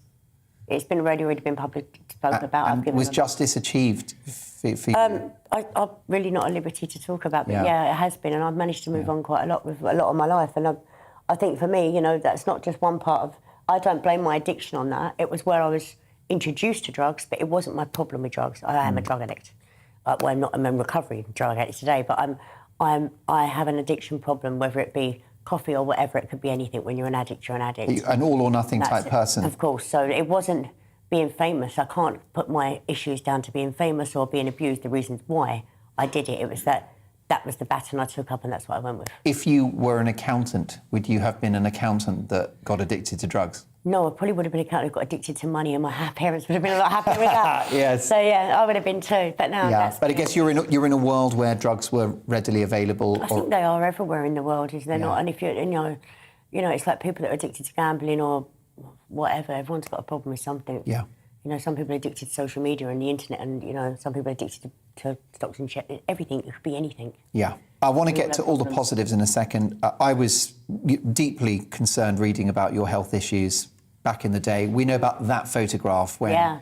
I mean, tell me about that photograph. Was it real? Was it true? That guy a plane, that photograph, the guy that took it was a midget, and he got the best shot on the night. What happened? And I don't want to dwell on this, because for me, really your story is a good news story, and I don't want it to really define boring, you. But I feel my audience will want me to ask you about it, because you can ask me. You got involved in cocaine, and your nose was damaged as a result of taking cocaine. Is that right? Yeah, it was. It wasn't a car accident, it was about that. But to be perfectly honest, I'm so bored of talking about it, because I've like 20 years of it now. So, yeah, and I've got past it, and then I just think, I only really speak about it within meetings and to give service, because within the 12-step program, because you can't keep something if you don't give it away. So if you don't share your story within that, but on a news story like this, there's people at home who are just sick of hearing about it, banging on about it. Well, no, and I acknowledge that, and I think that, you know, it's me that's asking rather than you. You know, very much, for me, your story is one of survival and of great creativity. You look incredible, and by the way, you look very beautiful, and you've obviously got a good plastic surgeon as well. No, I'm getting really fantastic, and all fair play to Aintree Hospital. I'm under a great team of surgeons there that are rebuilding all my face. I'm having a bone operation next month. Really, brilliant. And you're being very blunt, your nose looks great. No, it doesn't. It's twisted that way that it looks terrible on camera. I hate it. You look fab. But I'm getting you there. Walked in, you know what? I'm healthy. Our I'm healthy studio today, and I'm happy for that. Well, yeah, I've seen pictures of you recently, and we've worked together before. We're pals. But when you walked in, I was just so happy to see how well you look. Do you know what? I'm happy today that I'm okay, and that I'm. You know, you live for the moment, you live for the day, and just for today, I'm okay, and that's. So you take it on a day-to-day basis, and that's my recovery. The key thing. Like, I don't put my recovery first. I don't have a life. I don't have my children. Don't have a mother, and. You know, and that's just the way my parents will have it all. And now look at you, picture of health, right? Your body's and, you know, I got 14 years before clean and I relapsed, so I will never, ever in my life take that for granted again and never say never again, because I will never, ever just take it as I'm clean and that's fine. I will always say, today I'm a recovered addict. It's a phenomenal achievement. I mean, 14 years is incredible. That was then, and then I went and relapsed, but now I go back and I think, why did I throw that away? And I look at it But today. maybe that makes your resolve stronger. The brief relapse, perhaps it strengthens. I don't know, but because I beat myself up about it a lot. But I'm glad I did, because that means it means that I care about my life. And also, perhaps it was just a reminder. You know, it's like, no, you think you've got this. My kids didn't need to go through that, and my family, and I didn't. And publicly, people don't want to listen. People are bored of hearing it, and I'm bored of hearing it. And I personally, if it was me, I'd be sat at home thinking, I don't want to hear about this girl. She had that many chances. Why don't she just go away? And I would feel exactly the same. Well, I think that's a bit harsh. You know, I think no, it's very important. No, it's not at all, because there's people out there, you know, we're at war, and there's people out there that, are, you know, have got real problems going on in their life, and I do sit in a very privileged position, and if I can't get my crap together, then somebody needs to give me a good shake. So that's really where I was at. You've been clean now for a long time, haven't you? I've done quite well. Yeah, I've done really well, and do you know what I've done this time? I do a lot of law of attraction. I don't talk about clean time, because it plays like a trigger in my head, because I did 14 years and it shouldn't before. be like a stopwatch. Yeah, I don't want to be worrying about picking a key ring up at a meeting. That as great as it is, I just do today, and I just have goals. So I reach goals. I think we can all learn from that, which is brilliant.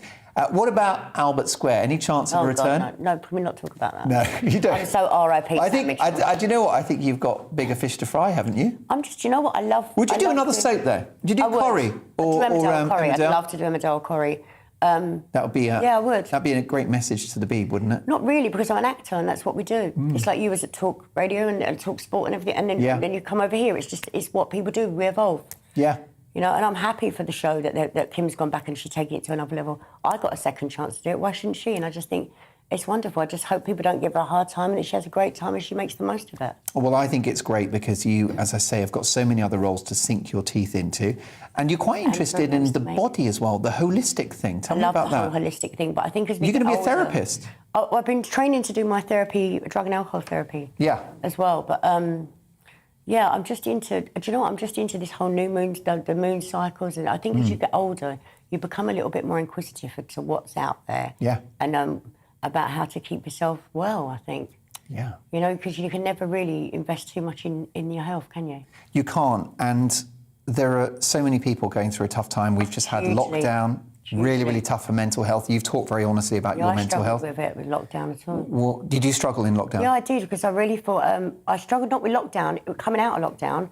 I don't like to see, now I can go, I was just saying actually to somebody in the lobby that was talking about different things, and I said, do you know what, where I live up in the Dales, I'm like, if I don't decide to get in the car and go to the gym or go out, I might go 10 days and not see anybody. Yeah. Apart from my dogs. But that's of choice. And I think with lockdown, I came out of lockdown and I was like, I actually don't really, I'm not bothered about going on a holiday or seeing people or socialising too much. Yeah.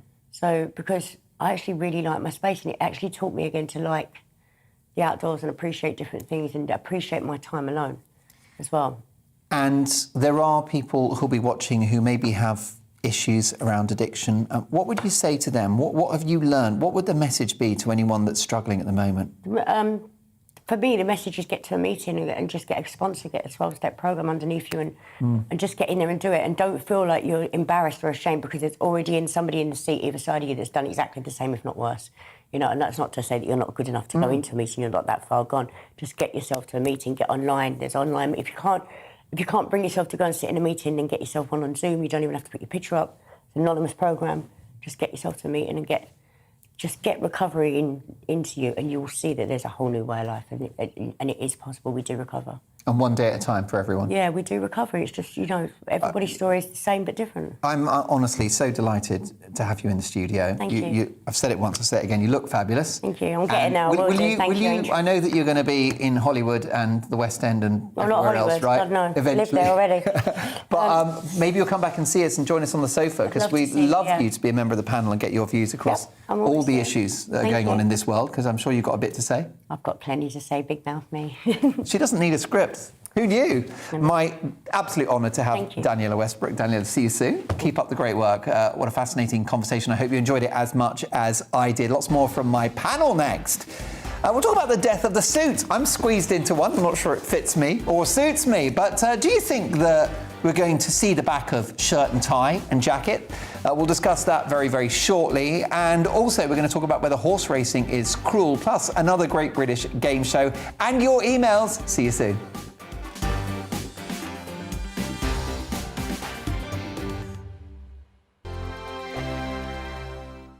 GB News is the UK's home of discussion and debate from all perspectives. To stay up to date on the latest stories, make sure that you subscribe to the GB News channel. Right here on YouTube. You can watch us live 24/7 across the whole world. You can also check out exclusive content and catch up on previous episodes of your favourite shows. Every day, we ask the questions that you'd ask, so why not add your voice to the conversation in the comments section? Don't forget to subscribe. We are GB News, Britain's news channel. Every night at 11 on GB News, we bring you the next day's stories the day before. It's basically like time travel. If it's a big story, we'll cover it, guaranteed. But we'll also have some fun along the way. Big opinions, big laughs. Sometimes big hair. This is Headliners, the paper review show that won't send you to sleep like the others will. 11 p.m, 7 nights a week. Join us.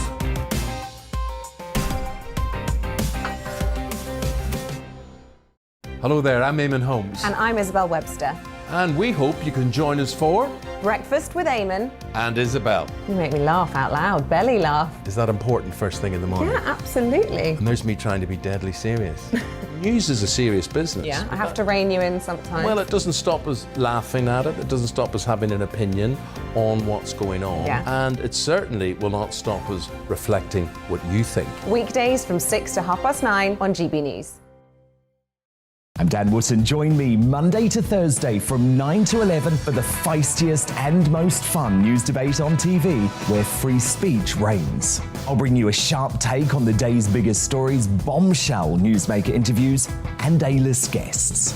And I guarantee you, no spin, no bias, no censorship, and no reason to go to bed. That's Dan Wootton Tonight, Monday to Thursdays from 9 on GB News.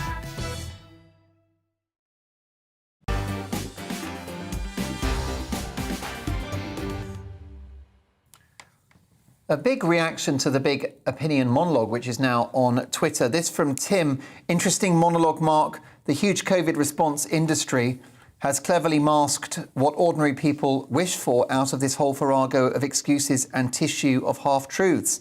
Most people wish for some openness with regard to side effects of the vaccine. Not too much to ask for, since other countries post those details on public notices outside vaccine centres. Republics are more open than monarchies. Can we learn from them and produce more people-loving and people-serving Medicare hospitals? Well, look, Tim, thank you so much for that. How about this from Apollo, who says, Dear Mark, fascinating monologue. COVID did have one benefit. It united science around the world to find a solution. So maybe God, in his provident care, inspired them to discover an interim emergency solution. Not perfect, but it worked for most people. 9 out of 10 cat owners cannot be wrong every day. What a great philosophical point that is. How about this from Karen, who says, Mark, I do enjoy your show. respect most of your opinions, but I'm getting quite distressed at you calling COVID-19 a normal seasonal respiratory illness. You should have done just one night shift with me on a COVID ward in full PPE.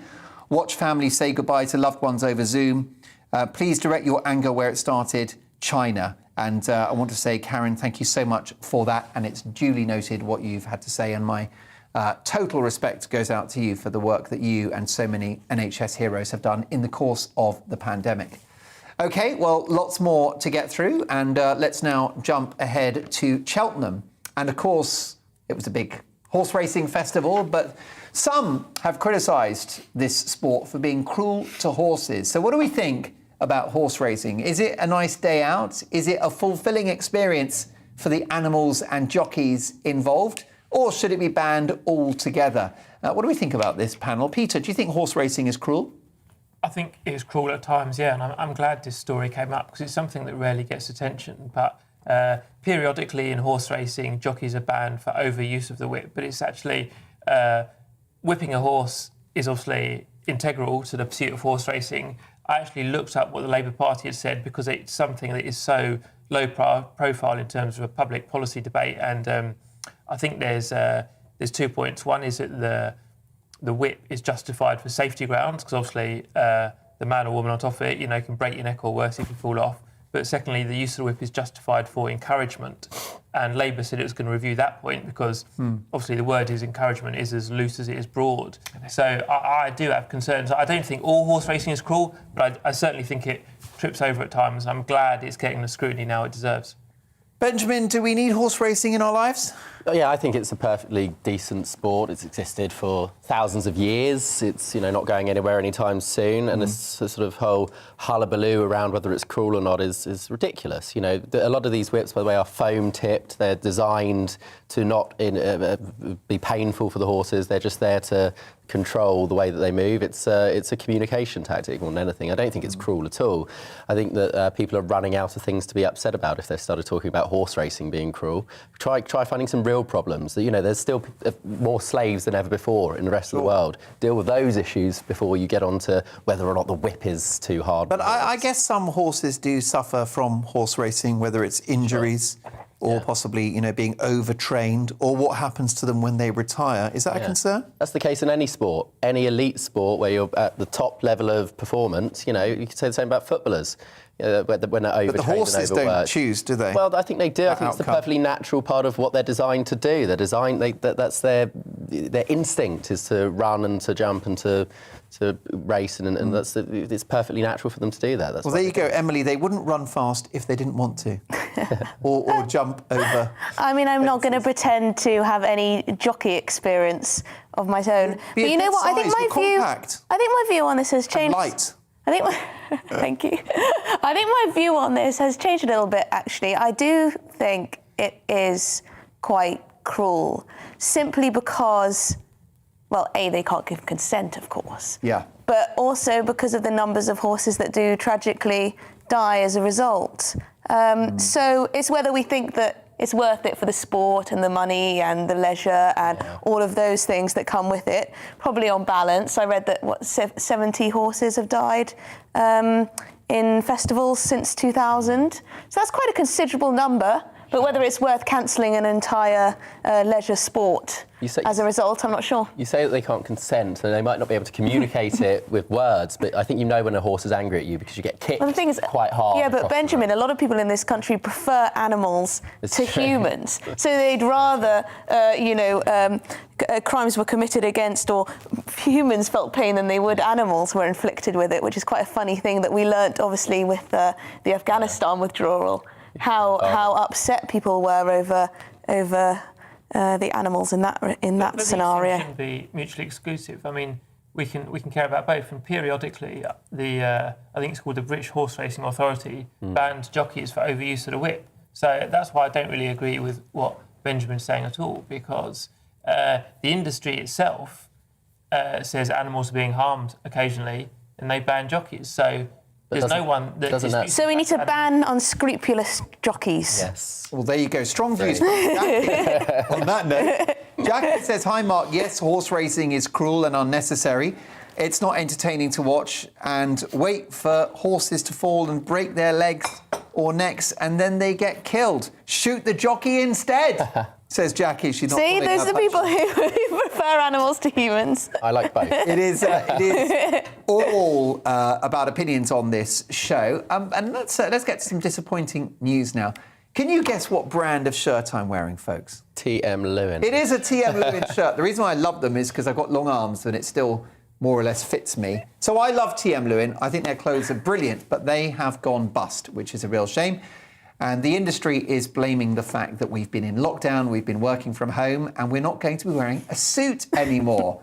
So the question is, are workers not expected to be smart? Is this the death of the suit? Is a shirt and tie the ultimate casualty of this pandemic? What do you think, Benjamin? You're a very well-suited man. You're sartorially elegant tonight. Thank you very much.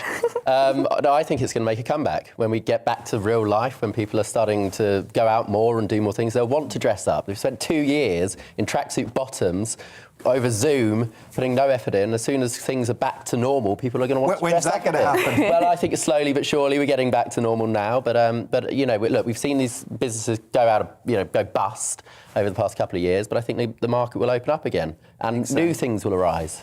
Okay? But what about the suit? There's the shirt and tie. I wonder whether it's faces extinction. I'm not sure. It's a classic. It goes back. Yeah, but don't you think? Have you not noticed that people are out of the habit? I mean, if you look at public transport now, especially blokes on buses, trains, metros, undergrounds, you know, they're just like they're in their kind of 3/4 length trousers and 3/4 length. Is that what you call plus fours? Well, you know, the suit has been removed from the basket of goods that are used to measure inflation. There you go. Because so few people are buying them. Well, that's a really good. That answers the question, I think. Absolutely. Is the suit on the way out? If it has been removed from the basket of goods, the things that we all rely on, I think sadly it probably is. But there's a few. At least for now. Yeah, it can be reinserted, but I think it is a bit like.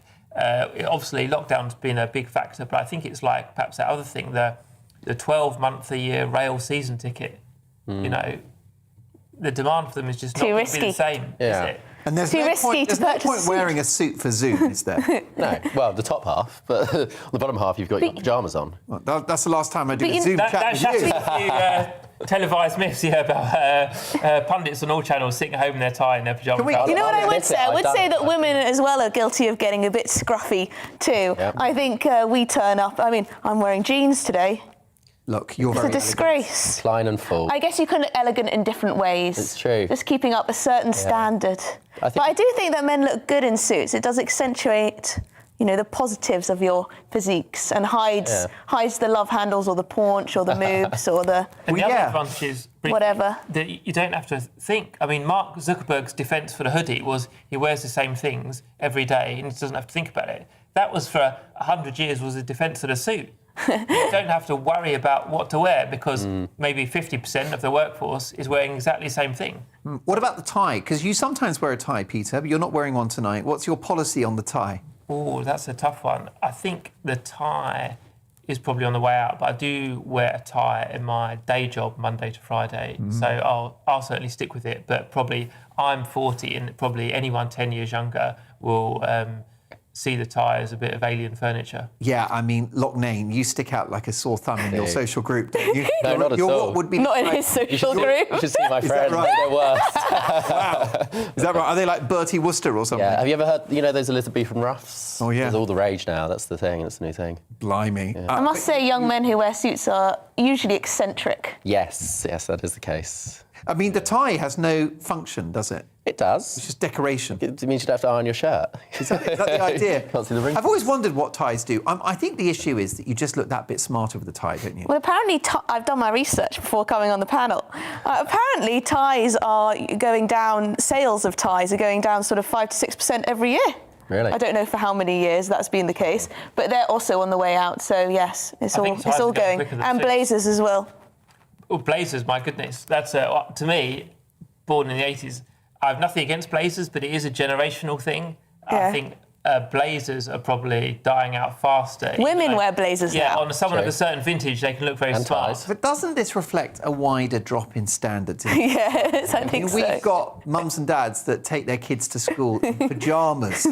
You've got mums going to Tesco in slippers and flip-flops. I've seen you in shorts at work, Well, Mark. yes, I mean, I like to show off these legs. When you've got great legs, you're not going to hide them, are you? Well, yeah. But I just think this, I wonder whether the country is getting a bit too casual, a bit too chilled out, and it's being reflected in how we dress. Yeah, it's not just in the way that you dress, you know, clothes maketh the man, all the rest of it. Yeah. I think everyone's got a little bit too casual. You see the emails you get now, you know. With no punctuation or anything? No punctuation, all lowercase. Everything, it's you know... If only it was a letter proproperly addressed in an envelope. Yeah. Dear Sir / Madame. Written with a quill. With a quill, big feather. So what are you wearing tonight? Take us through the outfit. We've got the tie, which apparently is not in vogue anymore. That's going out of fashion. And then a suit, that's it. And actually, you're wearing... I got my Prada and I got my Gucci. Braces, by the way. Do you want to give us a flash? There you go. That's all happening. I might have a tug on those during the ad break. Lots more to come. We're going to play another Great British Game Show, plus more of your emails as well. Don't forget, headliners. After 11, I'll be in the hot seat with two fantastic comedians looking at tomorrow's papers. Lots to get through. See you shortly. I'm Mark Dolan. Join me at 11 on GB News for Headliners, in which I'll be joined by two of the UK's top comedians discussing tomorrow's papers. If it's an important story, we'll cover it, but we'll have some fun along the way. Headliners, the late-night paper review that won't send you to sleep like the others will. 7 nights a week at 11 p.m. on GB News.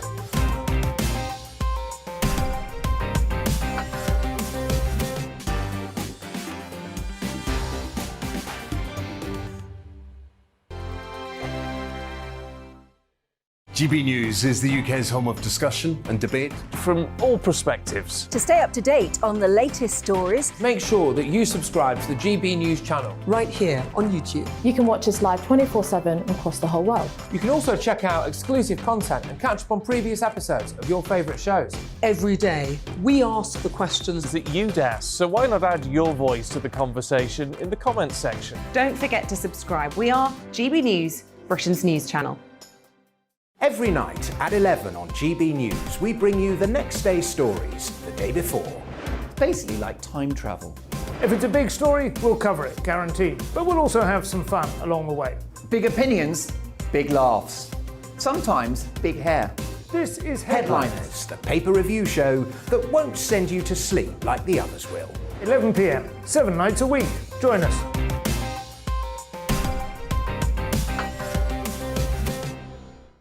Hello there, I'm Eamon Holmes. And I'm Isabel Webster.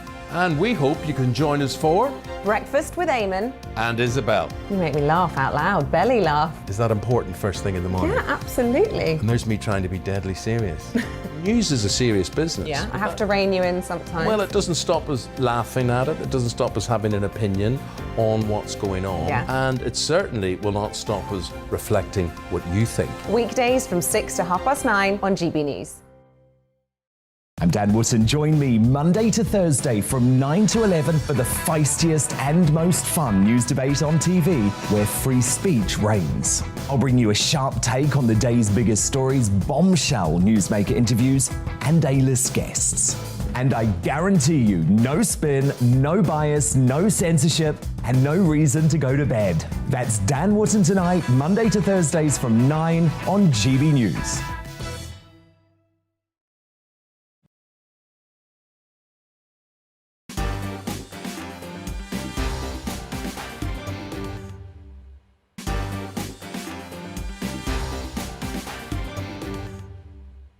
That's just horrific. We'll come to the Great British Game Show shortly. A couple of emails on a variety of subjects, including horse racing.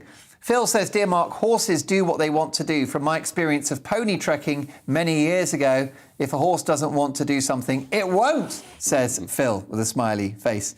Howard says, Hi Mark, my brother worked in betting and gaming for customs and excise.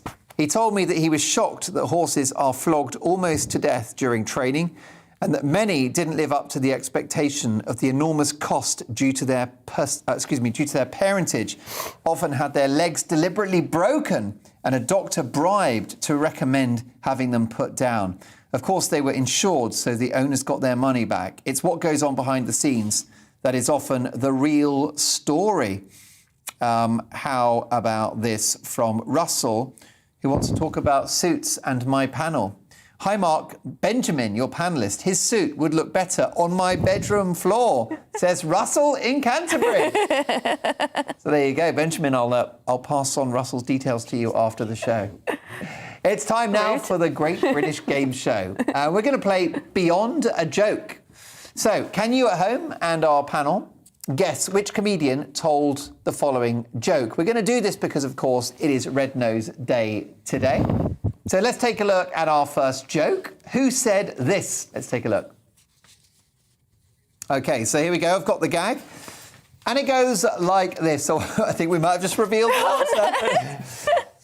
My mother-in-law fell down a wishing well. I was amazed. I never knew they worked. Of course, the brilliant Les Dawson. Very good. Here's number 2. I had a job selling hearing aids door to door. It wasn't easy work because your best prospects are never answered. Very smooth, polished comedian from the 60s and 70s. Dave Allen? Dave Allen, yeah. No, a good guess. He was very tan, did a lot of TV game shows. And he was in a Carry On film as well, Carry On Sergeant. Very smooth character. He also was an alternative comedian. He was much liked by younger comics. It was Bob Monkhouse. How about this? I refuse to join any club that would have me as a member. Groucho Marx. Groucho, exactly right. Let's have a look at Groucho. I'm sure we've got a still of Groucho here. In your own time, there is the legendary Groucho Marx. How about this? Who made reference to the famous man drawer? Comedian who talked about how every bloke's got a drawer in the house with Greek drachma and AAA batteries. Al Murray? It's not. It is another fast-talking, witty comedian who always wears a suit, jokes about his weight, rather camp. Oh, but not gay. Oh, I know. What's his name? He's got a programme called The Big Show. Yeah, I know who he is, but I can't remember his name. It is Michael McIntyre. There we go, that's the one. Yeah. The only one I know. How about this next comedian who did a routine where the basic punchline was, sometimes you go out, but not out, just out. Oh, yeah. Mickey Flanagan. Mickey Flanagan. You're good at this. You know your comedians. Brilliant comedian. Huge fan of Mickey's, I've got to say. How about our next joke? A jump lead walks into a bar. The barman says, don't start anything. Oof. Tim Vine. Very good. It's not Tim Vine, although it could be, couldn't it? He's a king of puns. It's a famous Northwest comedian who's written several hit sitcoms as well, including one in a car. No. I know the one. James Corden. No. I know his name. It's coming. And also, is this the way to Amarillo? It's Peter Kay. There we go. Legendary, brilliant comedian and actor Peter Kay. How about this one? Which comedian said, we've had to get a live-in nanny because that dead one wasn't working out? Oh. Now, this guy is the king of the... It's not Jimmy Carr, he's the king of the panel shows, actually. Would I lie to you?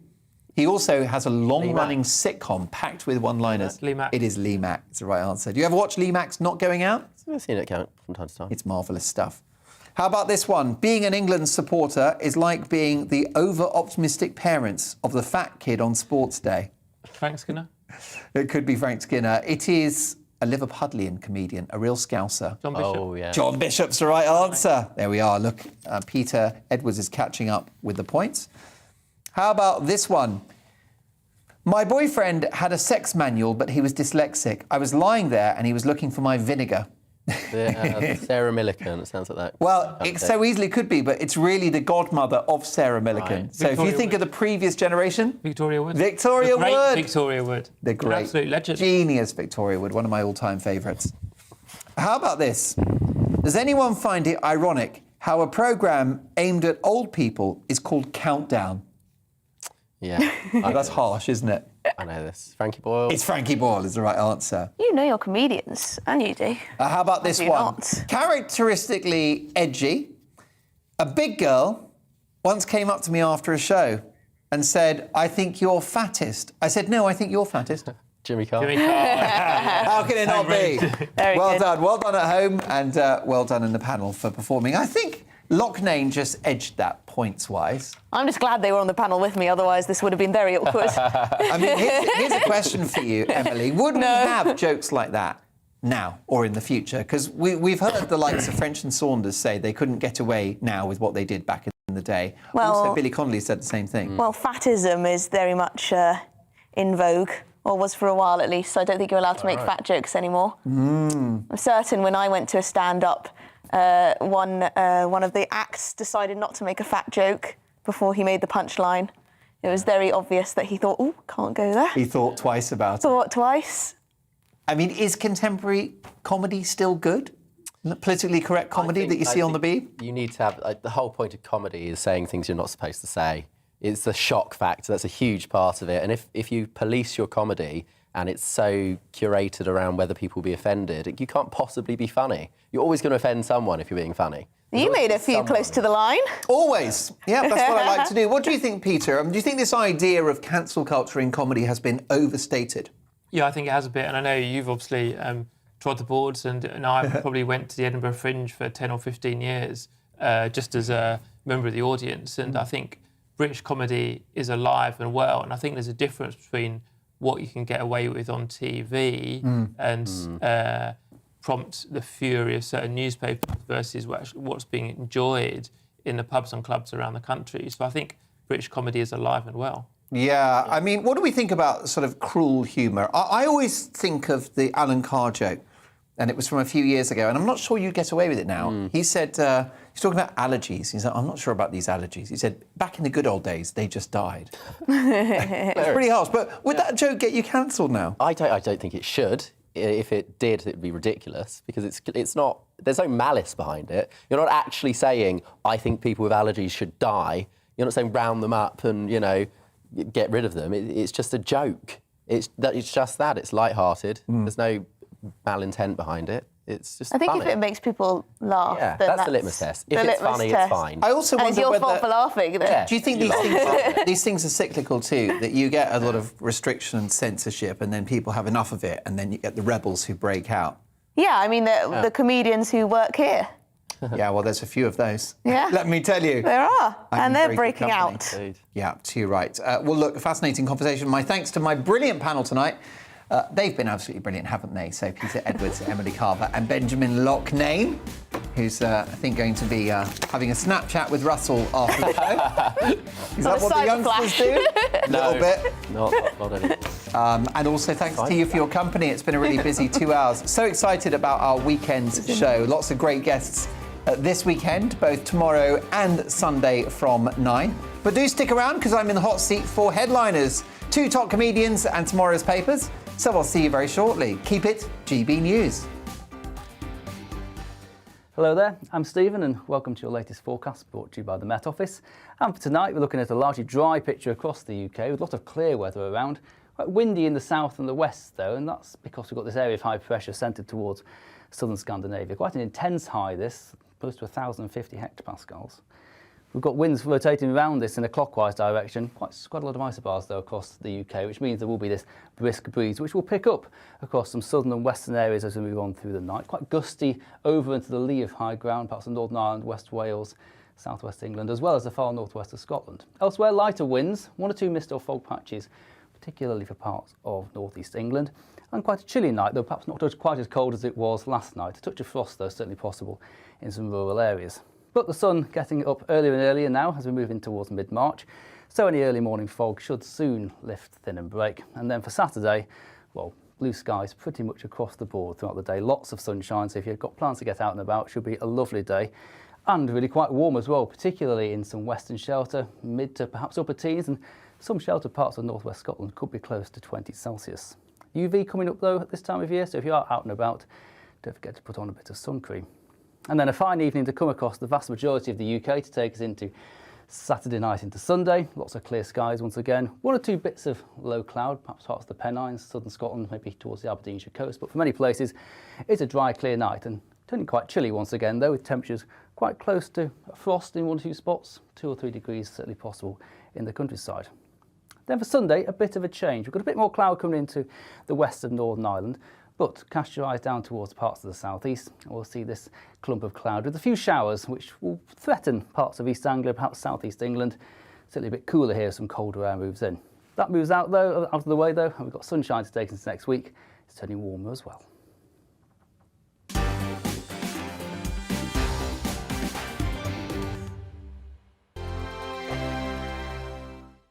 GB News is the UK's home of discussion and debate from all perspectives. To stay up to date on the latest stories, make sure that you subscribe to the GB News channel right here on YouTube. You can watch us live 24/7 across the whole world. You can also check out exclusive content and catch up on previous episodes of your favourite shows. Every day, we ask the questions that you'd ask, so why not add your voice to the conversation in the comments section? Don't forget